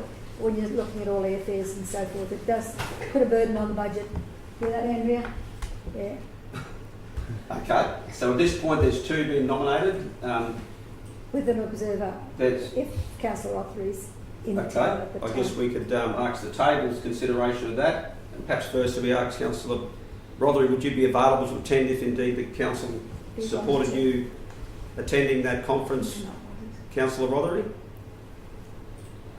Yeah, I'll already be down there, so, yeah, that's You wouldn't need an airfare for him, that's why. Okay, well, councillors, I guess Councillor Maynard, are you wanting Yes, to amend the motion can to we- include? Just Councillor Rothery as an observer, Okay, is there any objection to that, councillors? because there's no I airfares. probably have, Mr Mayor. Okay. Because number two actually Yeah. puts all councillors There we go. have the choice to attend, so that gives Councillor Rothery the option to attend. It gives us all councillors to attend, so I just think that it's Yeah. just not necessary, Mr Mayor. But you need to be paid for.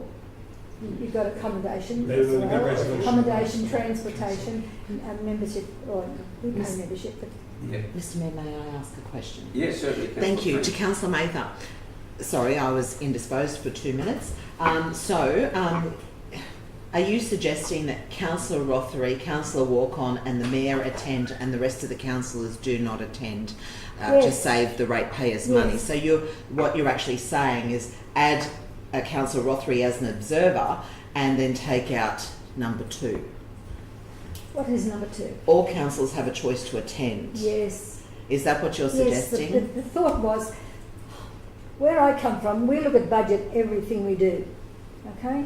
And I'm thinking if you've got 2 new members on the block, I give them the opportunity to learn from other members who are there, interact with the new councillors and learn how things are done. And I mean, it all adds up, airfares, accommodation, and I'm thinking about the budget, yes. Mr Mayor, But I mean, you've all got a fair go for the conferences. Mr Mayor, in fairness, in 2020 it was Councillor Lynch and myself, along with the former Mayor, Ireland, who attended the Gold Coast with the acting CEO, Brett Bacon, and we attended down there. Not all councillors were included. So I will tend to agree with Councillor. Well, perhaps if we test the current motion without Councillor Wade Rothery including number 1, because number 2 captures that all councillors have the opportunity to attend if they choose to. But number 1 nominates both myself and Councillor Walk-on as the delegates there, and number 2 basically allows for others to attend as observers if they would like to. So perhaps if we argue the merits of this one, if it's unsuccessful, then we can come up with a different configuration. We're trying to make it complex, Mr. Bean. Well, but this is a stated position that is a reasonable position to form if the councillors chose to. If it's not what council wants, that's fine. We come up with a different model. I think that point number 2, where all councillors have the choice to attend, gives the ability for the councillor to decline that choice and say, I don't feel it necessary to go. Okay. If they Sorry to cut you. I think what we might do, because we're almost debating there really, is Okay. we'll have a mover, call for a mover of this particular motion, and then we'll go Happy into, to that's move. moved Councillor Eastwood. Do we have a seconder? second it, yeah. Seconded Councillor Walk-on. We'll go into the formal debate, Okay. and we'll see where the chips lay. Councillor Eastwood. Mr Mayor, I actually believe that it's very important for councillors to attend the LGAQ conference, and particularly this year, the first year of a new council. I believe that it can be a good time for councillors, our own councillors, to get together and hang together, work together. And also, not only that, there's great learnings, not only for new councillors, but for all councillors at these conferences. If you think you're beyond learning, then you've got something wrong with you. We need to continue to Point of learn. order, Mr Mayor. Whereas No one last- point of order, Mr Mayor. No one thinks they're beyond learning. Excellent. Okay, I thought you said I don't if. have anything wrong If, with I think No, you said Perhaps we'll just retract that. Retract that last. I'm happy to retract that. Thank you. But I find it really, really beneficial myself as a councillor to each year that I've been able to go to sit in sessions, to learn, to go to the voting, and to see something in a much bigger scale to what we normally get to see. And I recommend to council that we go ahead, and I'd even love to see Councillor Mather, who I've yet to see at an LGAQ conference. I'm turn up. making my seat available for people like you. Thank you, Councillor. Thanks, Councillor Eastwood. Okay, those speaking against? yes. I'll speak against this one, Mr Mayor.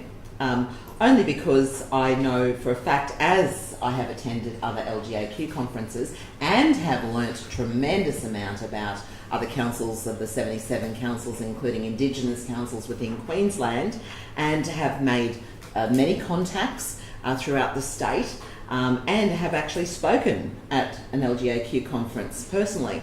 So I'm speaking against it because I know for a fact that many other councils do not send all of their councillors to this conference, only those that are the delegates and the CEO to accompany them. So many other councils are more looking at their pennies, they're more financially conscious, and so therefore I believe that the 2 new councillors should be going. And I think that the Mayor should go, and I believe the CEO, whoever that may be, should attend also. However, I'm also thinking that last 4 years of tenure in the previous council, we had a pretty good chop at attending nearly all of the conferences, which impacts on the amount of ratepayers and the cost involved in accommodation, flights, mileage, etc. So, yeah, I'm speaking against this. Thank you. Thank you, Councillor Friend. Anyone further speaking for the motion? Clarify which one are you speaking against? Number A, Oh, we're doing this as a whole, aren't Yep, we? we certainly are. like A and B? One We're and two. doing 1 and 2. Okay. Yep. Yeah, I'll speak. You said 4, Yes, didn't you? yes, speaking Yeah, for. I'll just speak for just that both point number 1 and point number 2 covers people who are wanting to go as nominating, Mayor, myself, who are wanting to go. Point number 2, that it allows each of the councillors to decide that if they wish to not attend, they don't have to attend. And those who desire to go on to attend for whatever reasons that they believe is important for them, it allows them to do that as well. So I think it ticks both bases. People don't have to go and people can go. So that's why I'm voting for. Hopefully that makes sense. I'm not too sure, but it makes sense in Thank my you. mind, and that's what matters. Thank you, That's all that Councillor. matters. Anyone further speaking for? Councillor Watson. As Councillor Walker said, but I know that in the 3 times that I've been, I've learnt an awful lot of things, but also avoided my nose. We won't go there. But I've learnt. I learn a lot speaking to other councillors on how they do things, and I think it's important to speak to other councillors about how they tackles different projects. Unfortunately, this year I won't be able to go because I've got the Save the Jetty project on that weekend, and I've got to be ready for that. And I've got a lot of work to do that leading up to it. So, but I look forward to whoever goes to enjoy themselves and learning a lot. Not that they've even got anything wrong with it. Great. Thank you, Councillor Watson. Anyone Teleholder. further speaking against? Can I speak? Sorry? Yes, go for it, Councillor. Can you hear me? Yes, Councillor Rothery. I'm probably going to surprise you, and I'm going to speak on why I'm against it. Yep. The reason I'm heading down on that date, and I'm already going to be there. So I was of the belief that you can go as a spectator as well, not just as Well, you could attend, not as a delegate and as an observer, but there would be... Exactly. there'd be- Still cost. So I was already down there, so I'm willing to do that, and like other councillors said, it's a good experience, and I'm going to go ahead no matter what. If it was paid for or not paid for, I was going to go ahead as a spectator just to have that experience. So I'm of the belief, a lot like Councillor Brent, where we don't need to send the whole council. I think we have our couple, you can rotate it each year or whatever you want. If you feel like you're going to learn from it, you can still go and you can still get the experience and see how it works and wait your turn for the following year or whatever. So for that reason, I don't believe that it should be up to the council to pay and for the whole council to go if they want to. I believe that, you know, 2 or 3 and cap it at that. And if we have councillors like myself, that is new to the council scene, and I want to learn a little bit, then I'm happy to do it on my own back. So that's why I'm voting against it. Yeah, and perhaps just to clarify, Councillor Rothery, in order to go on your own back, you'd have to pay for it yourself. If this motion is not supported for, we wouldn't expect you to do that, or a councillor to do that. You can't attend the conference unless it's paid for. Yeah, but when they gave us the deputation, they said there's still a sitting area where you can still be part, like just to watch and... Yeah, you can be an observer at the conference, but there's still... Still got paid. I'm just going to clarify that with the CEO, but there still is a cost with attending the conference as an observer. Oh, is there? Yes. I was unaware of that. Understand. Okay, sorry about that. No, that's fine. It's all about the learnings here, so... yeah, you can process that... Yeah, okay.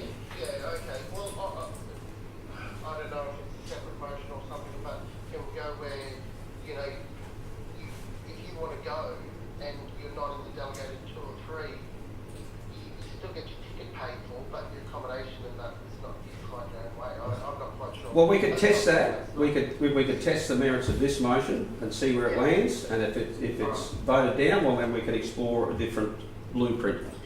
Okay, thank you. Okay, thanks, Councillor Rothery. A foreshadowed motion, Mr Chairman. Thank you, Councillor. My foreshadowed May I ask motion a foreshadow motion? would be number 1 with Councillor Rothery as an observer. Well, it won't make any difference. Well, you're going for 1 and 2 here. I'm saying you've got the choice Yeah, to but go. you still got to pay whether he's an observer That's or right. not. We can afford to pay for him. Okay, so there's a foreshadow motion there that wants to include Councillor Rothery as an observer, That's number 1 with Rothery as the observer. along with Yeah. Mayor Bello and Councillor Now I Walcott. walk on. So we want to add a third person to it. Yes. Yep. Does that mean that Councillor Eastwood misses out? Because we're going to vote this one first. Mm. We vote for the first one Depends on how you first. vote, This is Councillor foreshadowed Walcott. in case it doesn't get up. So I've lost, but anyway. So we vote for Let's this. just vote. The motion we've been talking on, right? Top one. If that doesn't get up, then we can vote for the foreshadowed motion. Okay. Yeah, All like right, one, okay. All right, so we'll just vote for, okay, So gotcha. vote for the top one first. Gotcha. Yep. All right. Hang on. No. It's not the top one, it's both of them together, isn't Yeah, it? yeah. Yeah, it's Yeah. top Well, motion, you're top just motion. giving him the wrong lead. Oh, no, I'm all good. Yep, got the, yep. I'm sure Thank you. Thanks, I'm not so sure you're sure. And just clarifying that the top motion is in 2 parts, and we're clear on what those 2 parts are. And then we have a foreshadowed motion down below there that includes basically 3 persons as nominated to be able to go on behalf of the council, fully paid for by the council. Well, Councillor Rothery will be down there anyway, you won't have airfares for him. Putting all that aside, his circumstances might change, we don't know. We don't need to drill down into whether we're going to pay the bus fares or not. The point is the 3 persons are nominated to attend the conference paid for by the council. Yep. Yeah. Okay, I'm just going to speak in support of the top one, both 1 and 2. I think Councillor Walcott summed it up pretty well, but it gives excellent flexibility and choice for those councillors who don't want to attend and don't want to incur that cost on the council. Fully respect your position on that. That is commendable, but it also gives those councillors who want to go and do a little bit of extra learnings, especially the learnings that come with engaging with other councillors and other mayors, invaluable time that you only get in those sorts of circumstances. So I certainly commend it, and I think it provides that flexibility, and so I'm very supportive of it in its current format.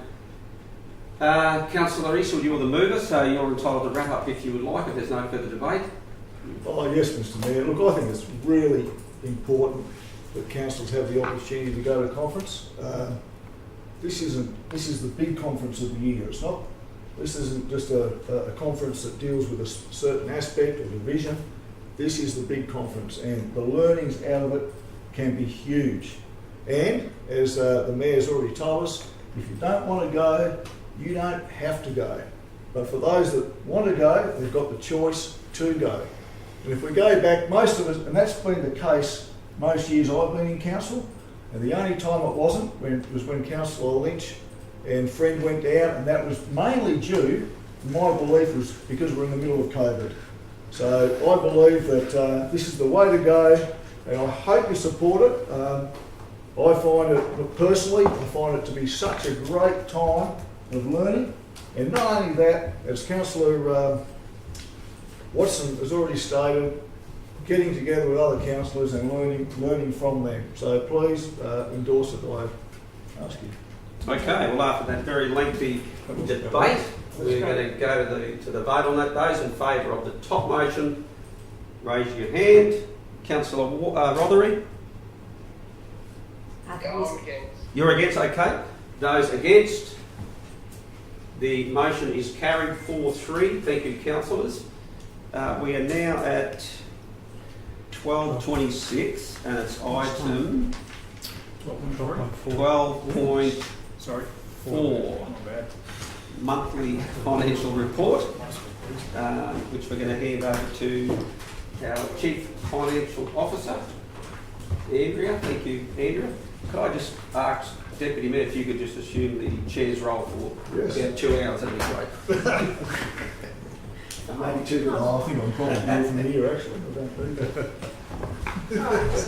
Thank you, councillors. So today I'm presenting the monthly financial report for July. This one's always a little bit difficult to talk on. It's only 1 month into the next financial year, so it's a little bit too early to identify any significant trends or material changes that are required one month in. But I will talk about a couple of line items by exception.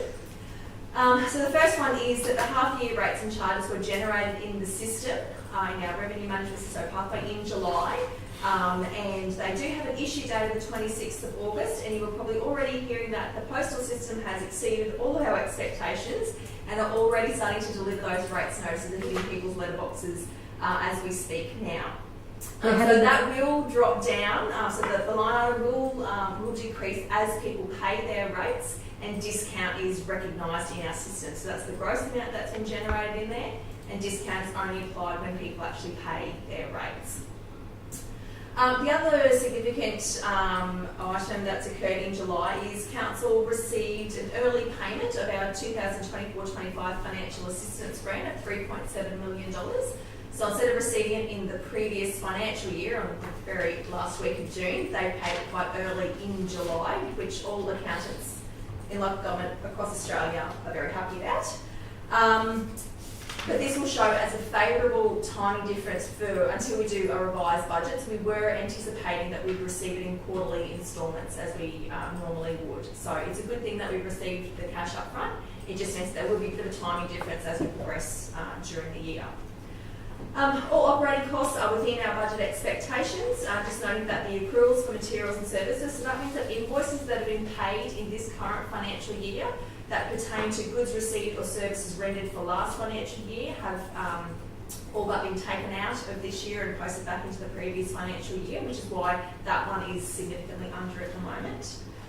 Looking at our assets and liabilities, so we do have the large movement in our receivables, which is just recognised in the levy that was generated in the system, but it hasn't yet been issued. So there is a big timing difference because it does take a little bit of time to generate it in the system, and we have to have the same file sent to our printing company. So that does take a little bit of time to do all those checks and balances. In terms of overall debt management, the number of assessments under management are lower than the same time last year. And you'll get some further detail in the Dot Point Digest this week, but we have commenced the administrative process for reviewing properties eligible to commence the next sale of land for rate arrears process. So for councils, that is those properties that have 3 years of continuous unpaid rates or 1 year for vacant and commercial land. So we send them a bit of a sterner letter before we start the formal proceedings by resolution at the table. In terms of our spend, we've spent already in the 1 month, 27% of our total expenditure has been within businesses purely located within the Shire boundaries. Our target for this year is 30%. And it's pleasing to note that in last financial year, we almost got there with 29% of our spend within local businesses just within our Shire boundaries. Total borrowings, they do creep up a little bit, but that's because we accrue interest on a monthly basis and make our repayments quarterly. So the next debt service repayment is due in September. So it is up to $48.7 million, but we have no new borrowings planned for this year, so we're on track to have borrowings decrease. On the capital side of things, so infrastructure charges have bucked trends of recent months and are actually higher than the year-to-date budgets. You must have received some larger payments for infrastructure charges in the month of July. And capital grants and subsidies, so we do recognise the revenue in accordance with the work that's been complete. So $500,000 has been recognised as revenue, but we have received $3.3 million sitting as a contract liability on our balance sheet. So we'll recognise that as revenue at the same time as the work is actually being complete. Capital expenditure is off to a slower start as we normally see in July. This is a big period where the teams do a lot of their pre-project planning phase. But we do have about just under $12.5 million in capital commitments for works that are in progress or about to commence. So there was always be a timing difference between the work being completed on the ground and the invoices being paid and those committals being consumed. With that, I'm happy to take any questions that councillors might have. Through the chair, if I may. Thank you, Mr. Chairman.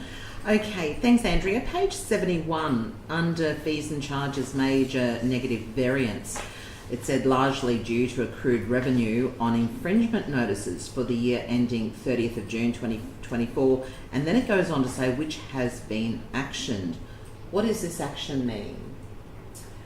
So we've had to do some work in our systems to recognise the timing of infringements being in the system and where they've been recognised in pathways. So there has been some end of financial year adjustments. So we're making sure that revenue is not being recognised in this current financial year, that we've taken it out and ensure that's been recognised in the previous financial year. So that's why July is a little bit of a weird month to report on. So it is influenced by those end of year adjustments. Sure, thank you. I've got two more questions, four, my apologies.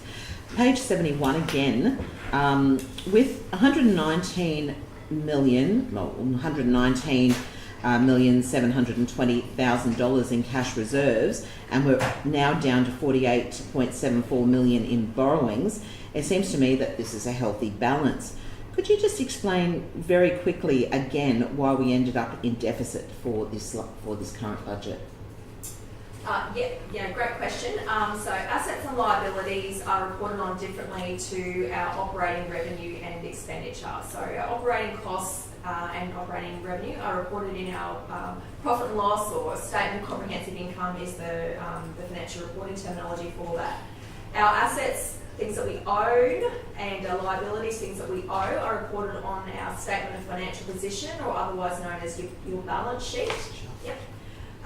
So they're two different things. So basically, to end up in an operating deficit, it means that you haven't generated sufficient operating revenue to cover your operating costs, which do include some non-cash transactions such as depreciation and amortisation.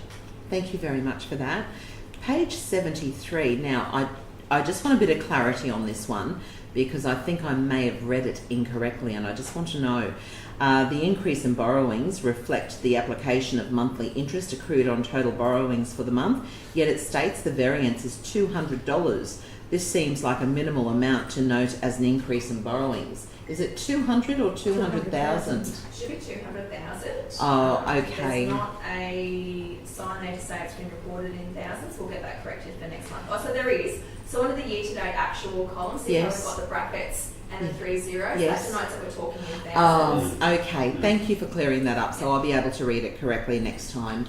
That's great.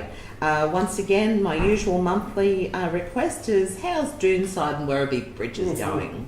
Well, the GM of Infrastructure gave an update at the standing committee. Yep. I just like to ask for the sake of it. Thank you, Councillor Friend. You going to put your snorkel on the first? So we were working with the contractor to get back on site in the next few weeks. In September, last week we had a record amount of rain, highest recorded in August, I think it is, on record from the BOM. So the water level is back up to a level that we can't work at the moment. So our team is looking to go out on site either next week or the week after to check the water levels again to keep the contractor up to date. And we're fingers crossed that we don't get any more rain and the water level drops and we can get in and get the work done before Christmas, and we want to see that project completed as much as everyone. That's wonderful. Thank you so much, Michael, and therefore I will never ask again once it's completed, and you'll be relieved. My very last question is on page 84 in relation to the Yeppoon landfill stage 3 tender. The tenderer who actually had the most points, I suppose you would say, for this particular tender said that there was a value, they offered value to council. What was the value? Oh, so that's just a term we use through procurement when we look at the Local Government Act principles around procurement. It's most advantageous value for money, and that can be a range of things. So in the tender, there's assessment done on capability of the tenderers and the capacity of their business to provide the service, their relevant and recent experience, method of delivery, and their obviously their price is important as well. So there's local content. So there's a range of things. From my memory of that project, it came back to council maybe in July. We're in August now, so maybe it was in July that council resolved to award a tender to Calibre. Our project managers have finalised the contract, and we have given them possession of site, and they'll go forth and deliver the new cell for council. I think it's about a 12-month construction time frame. Thank you very much. Thank you. Just to add this one, this like 400,000 cheaper than the second lowest one. So that's more value for money to this contract we received. Thank you so much. Before I go to the next question there, I want to pick up, if I can, Michael, on Councillor Friend's questions about Doonside and Werribee. The weather is something that we cannot control, and we would be forgiven for the weather because it's something we can't control. But in terms of the contractual situation at the moment, has that been ironed out so that indeed when the weather does come good, that there'll be the ability to ensure that contractor is on site? That's the most important thing ultimately. So that's where my concerns perhaps lay more so.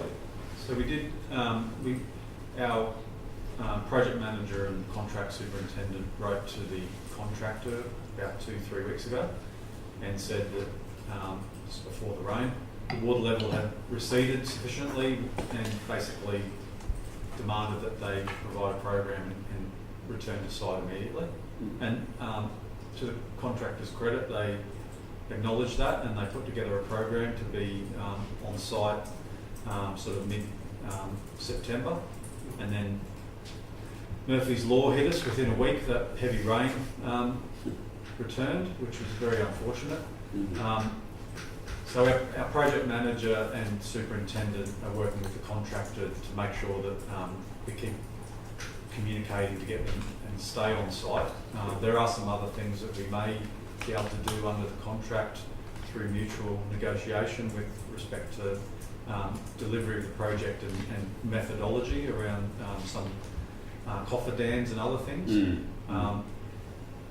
At this stage we haven't gone to that extent. It would require some delicate negotiations and possible changes to the contract. At this stage we're hoping that the sun shines. It's very unusual. I was looking at the weather patterns for the Yeppoon area, and we should really only be expecting on average about 30 to 40 mils of rain per month. It's August, September. So to have best part of 200 mils in 2 days is very unfortunate for the project. But we do want to just get it completed for the residents, but also just so we can move on. The contractor wants to move on. They've got work all over Queensland, and our project manager's got a mountain of work to get through for the year. Yeah. Excellent. That's comforting to know that those conversations have been had.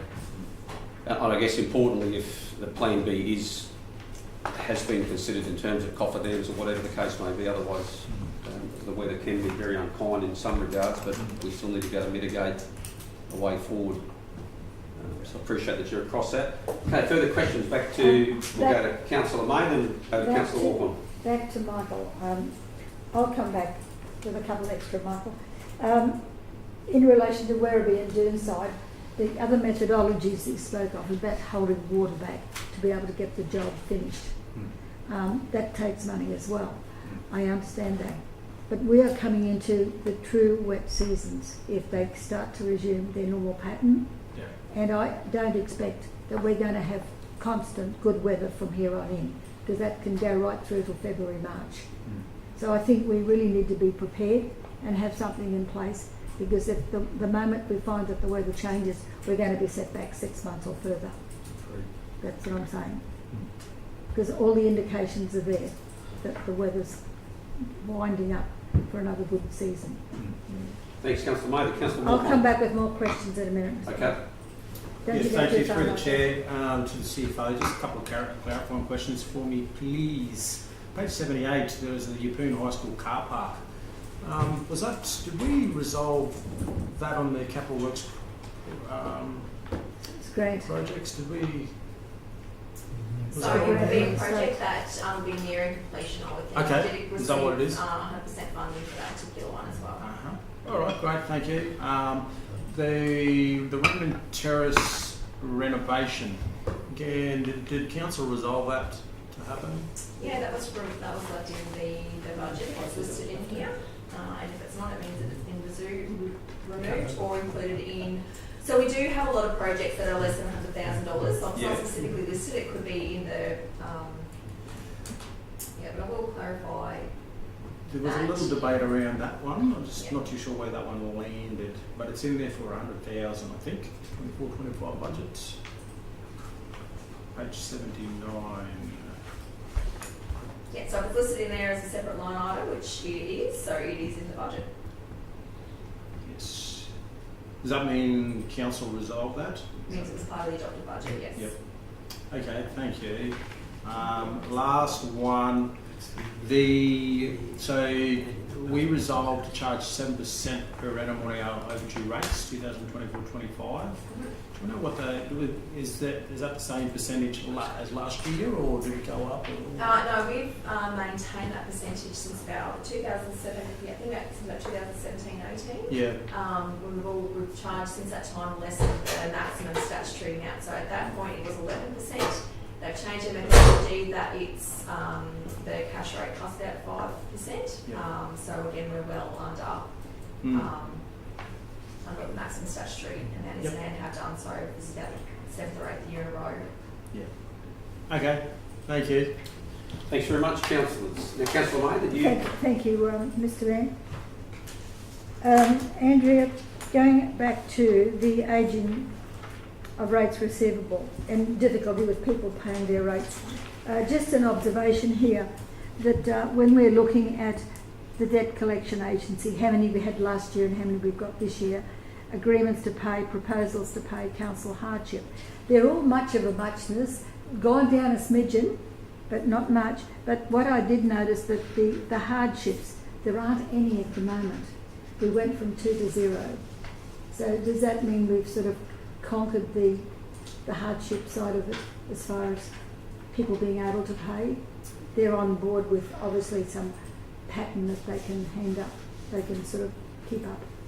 It could be. It could be that instead of getting to that hardship phase, that we've been able to work with them in other ways to get them on top of their debt.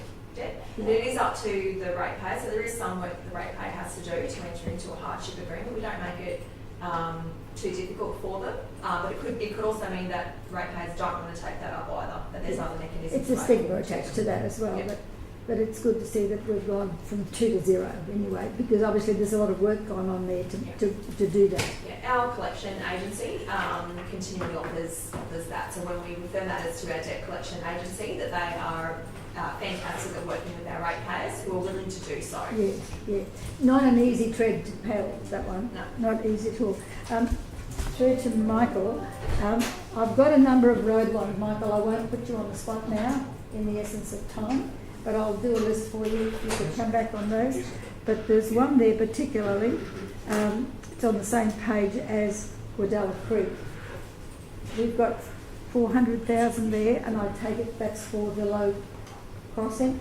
I'd say hang on to that because I want to add to that down the track. Okay? Require a council resolution. Yes, I know it will. I know it will.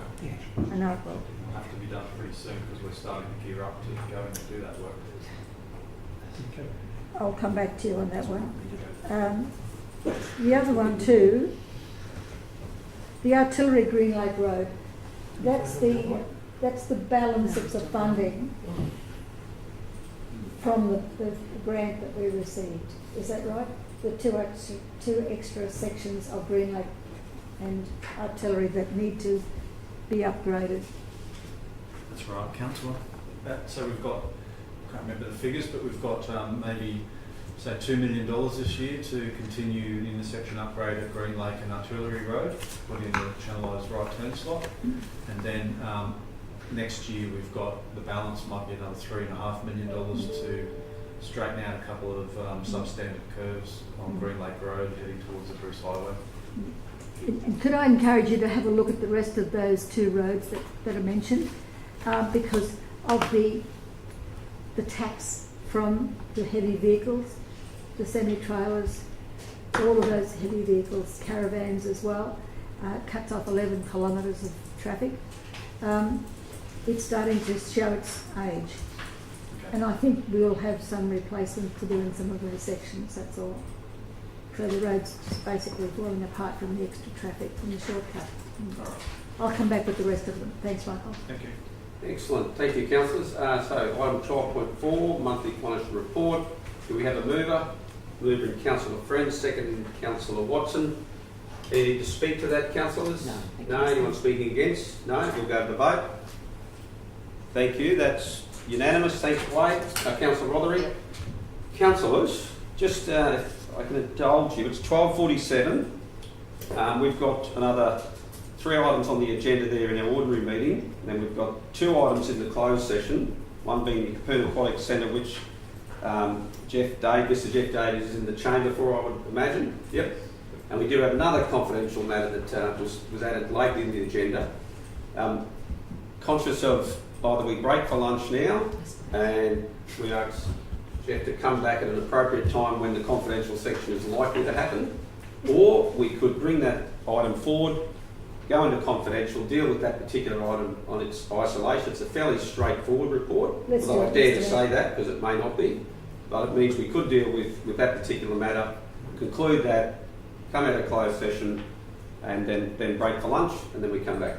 Yeah. Let's do it, Mr. Mayor. So I'm probably looking for, I'd probably prefer to do that, but I don't want to just, I guess that's what the chair's meant to do, but unless there's strong opposition to that, we could always move a procedural that What's tests the item? I'd be happy to move that we go into closed session, but what are we going in for? to deal with the single item at this point in time, which is the Capern Aquatic Centre, expression of interest, item 16.1. Okay.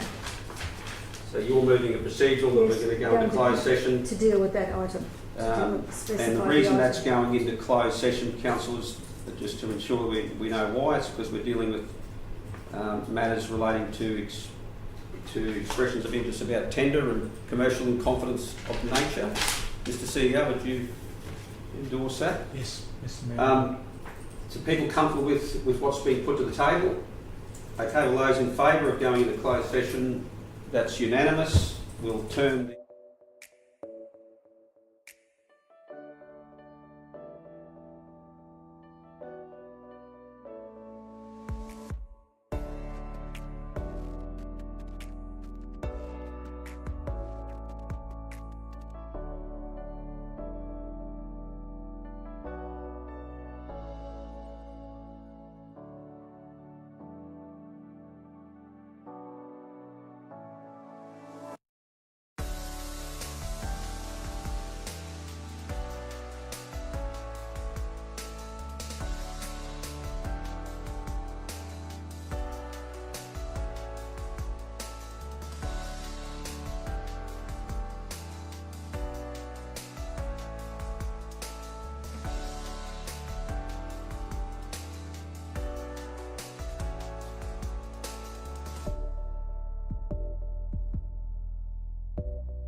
Okay, live stream's back on. Thanks everybody for accommodating that slight change in the agenda.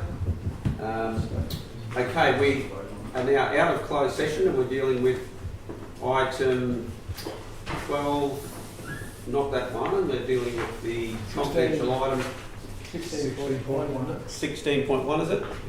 Very good there. And only because I turned it. But we've got a mover for 16.1. The recommendation there that Council resolves to endorse an evaluation panel recommendation to issue tender documentation to the selective tenderers for 2024.011, the Yapoon Aquatic Centre. Councillor Watson is moving that. Councillor Eastwood is seconding. Would you like to speak to that, Councillor Watson? No, fine. Anyone wanting to speak against? Any further speakers for? No?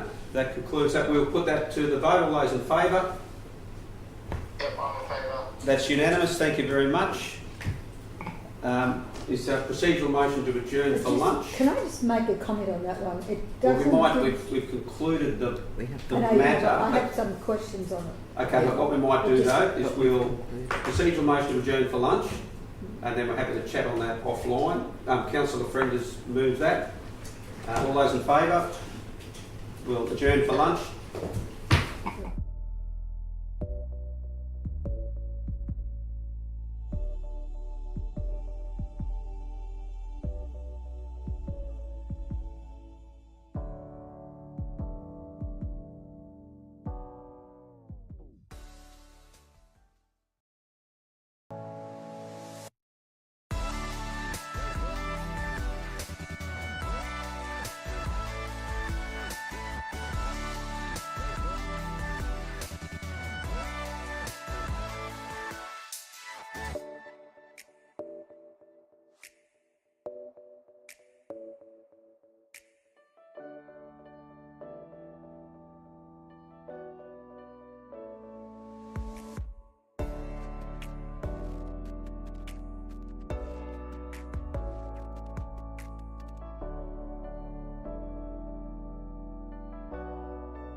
on now. Live stream is on. Welcome back, everybody, after lunch. Thank you for coming back to conclude the second half of our agenda. A procedural motion to re-adjourn the meeting. That works.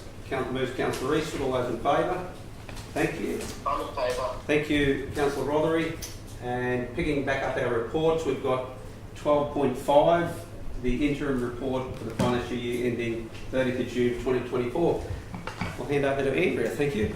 Thank you, Mayor. Councillors, today I'm just tabling a report from the Queensland Audit Office, who are undertaking our audit for the 23-24 financial year themselves this year. So most years they're contracted out, but this will be the first time we've actually had QAO come and do the audit themselves. They've already had their planning report tabled to the council, and this one is just looking, the interim report for this particular period up to end of June, is just looking at the different types of controls that they've assessed during their period.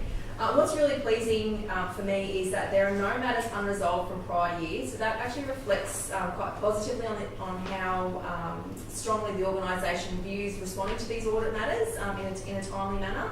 And whilst there have been 4 deficiencies identified and 4 other matters identified, they're all at different stages of either being resolved, pending audit clearance, or being worked on by officers at the moment. So there's a lot of detail in the report. I won't take up too much more of your time unless you have questions and you'd like me to elaborate. Just one, Andrea. Thank you. I've asked on previous occasions about the contracts that have been awarded over 200,000, and we've got that link there if we need to go to it.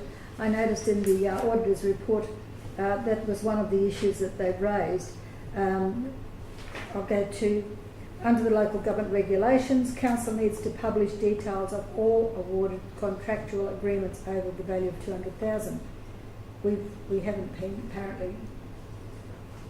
Yeah, thank you for drawing attention to that one. Yes. We had quite a lengthy discussion with the Queensland Audit Office, so we do publish what we're meant to in terms of meeting those legislative requirements. They had identified that perhaps there might have been some other contracts that would have been raised through the quotation process to be added to the register. However, we felt that we're currently meeting the requirements of those listed in contracts and in regards to how we're managing our contracts. So they've actually accepted our management response, and that matter is now closed. Okay, because looking at their recommendation, the council enters all contracts into their contracts register. And I know we did only the ones with the tenders, didn't we? So there's a couple of different things. So we publish our contracts over $200,000. We also have a separate system which actually is our contracts register.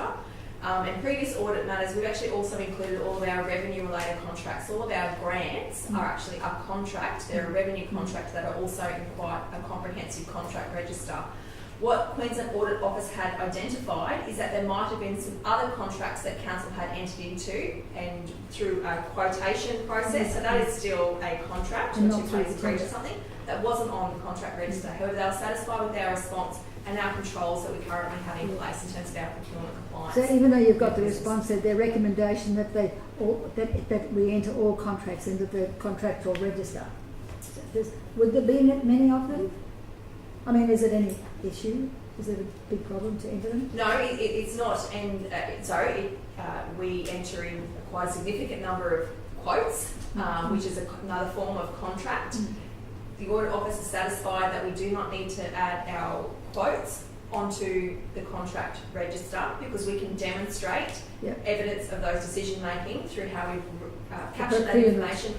Through our financial systems. Well, you've given that explanation here. So they're happy with that, are they? Yeah, where it says status resolved, that is the Queensland Audit Office view of that matter. So they accepted our response and the matter is now resolved. Okay, that's good. That's all I needed to know. You'd like to move that, Councillor Friend? Yes. Yep. Questions are concluded. Second, Councillor Eastwood. Would you like to speak at all to that? Not necessary, Mr Mayor. Yep. No one speaking either for or against? We'll put that to the vote. Those in favour? Thank you very much. Thank you, Wade.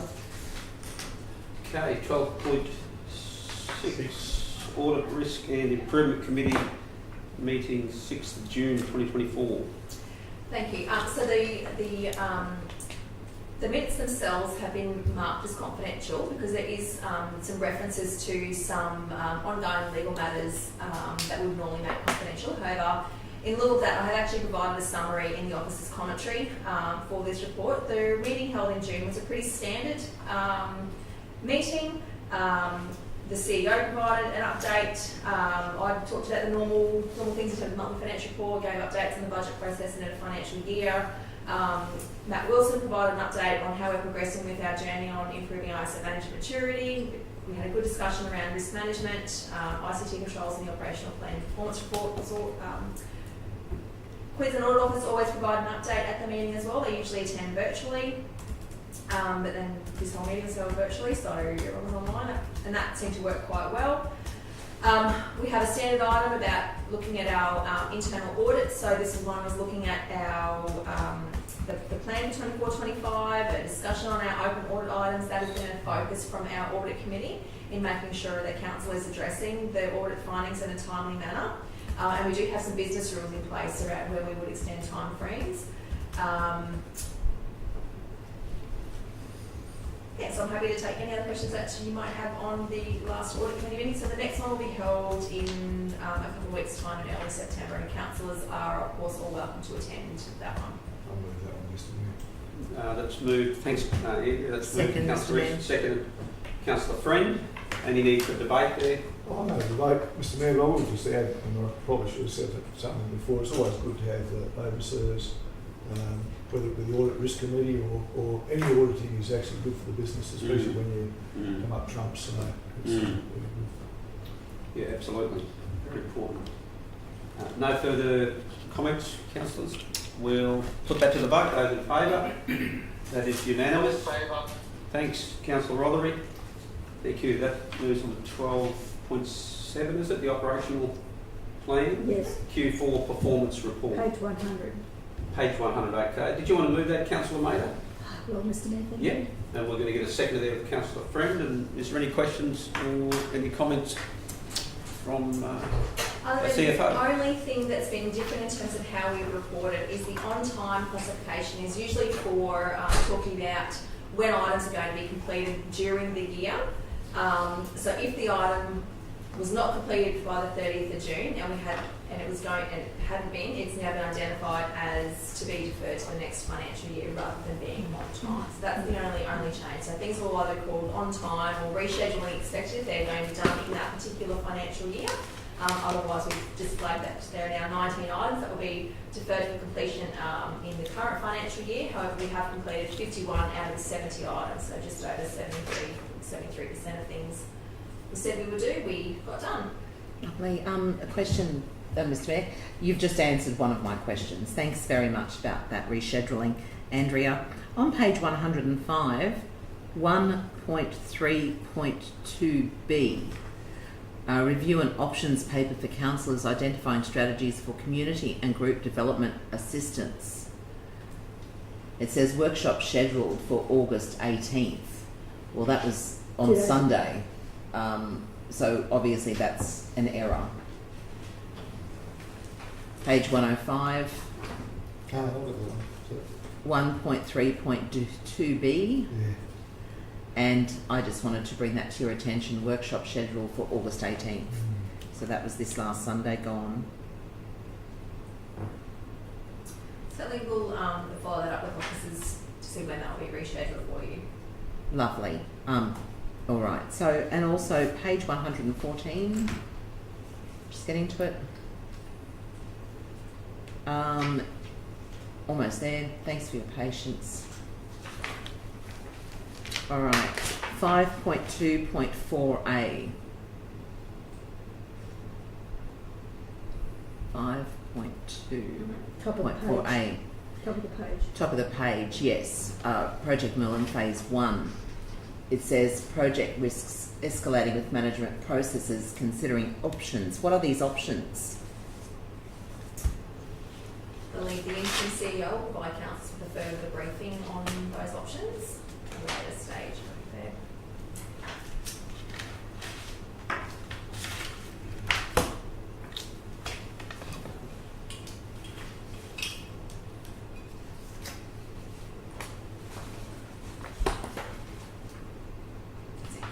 Oh, thank you.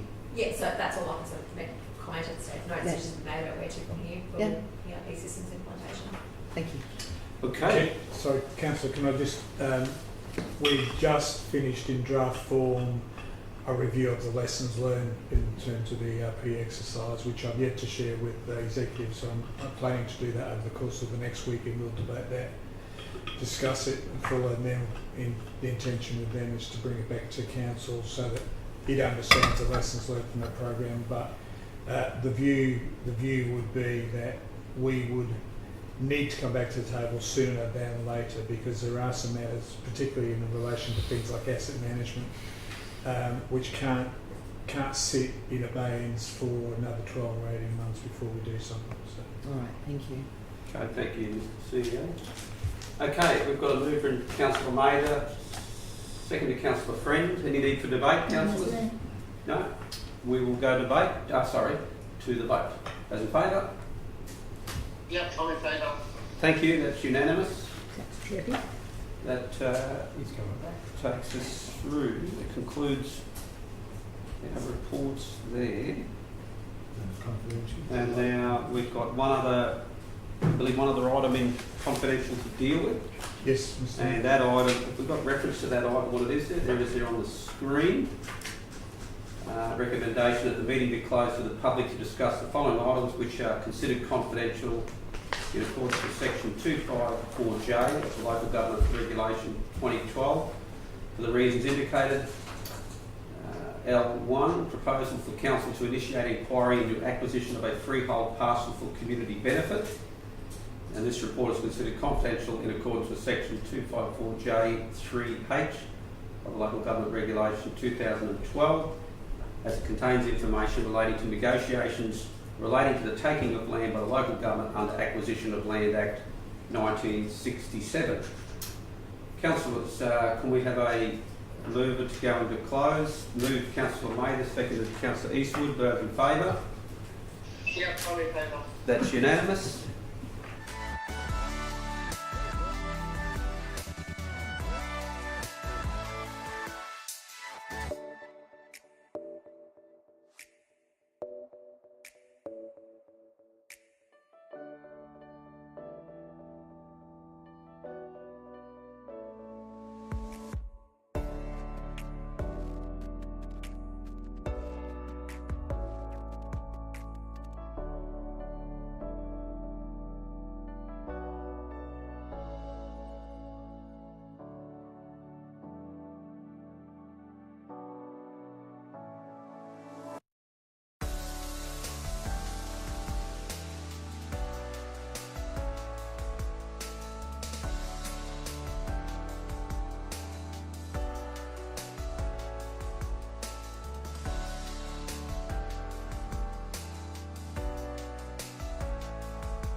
live stream button. You have those in the Live stream going.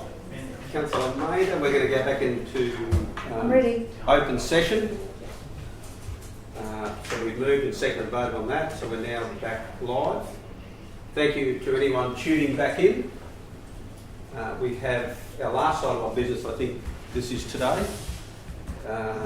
which is item L1, proposal for council to initiate inquiry into our acquisition of a freehold parcel for community benefit. We've spoken extensively that in the closed session for reasons that we can't disclose to the community, but be reassured that that's entirely within the boundaries of the Local Government Act. And we've now got a recommendation before us, which it looks like Councillor Eastwood is going to move. And we've got a seconder there.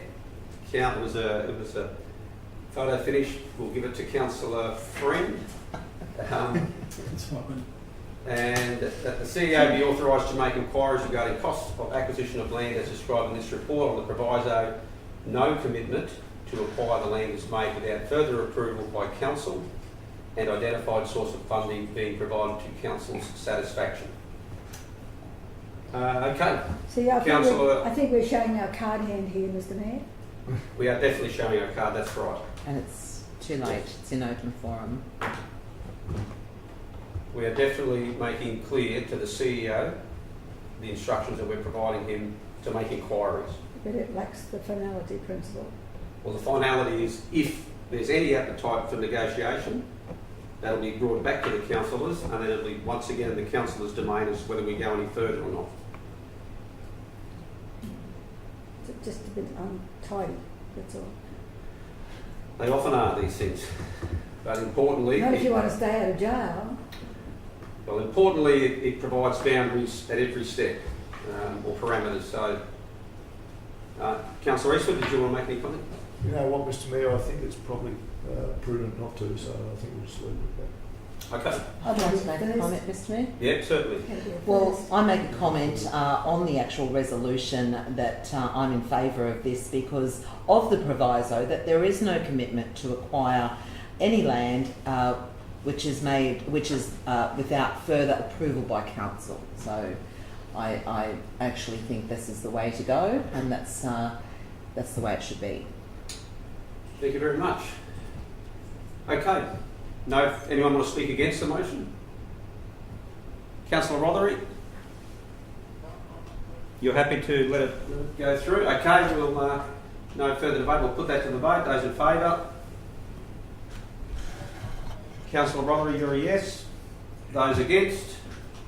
Recorded against. Thank you very much. Councillors, that item is carried, and that concludes our business for today at 3:03.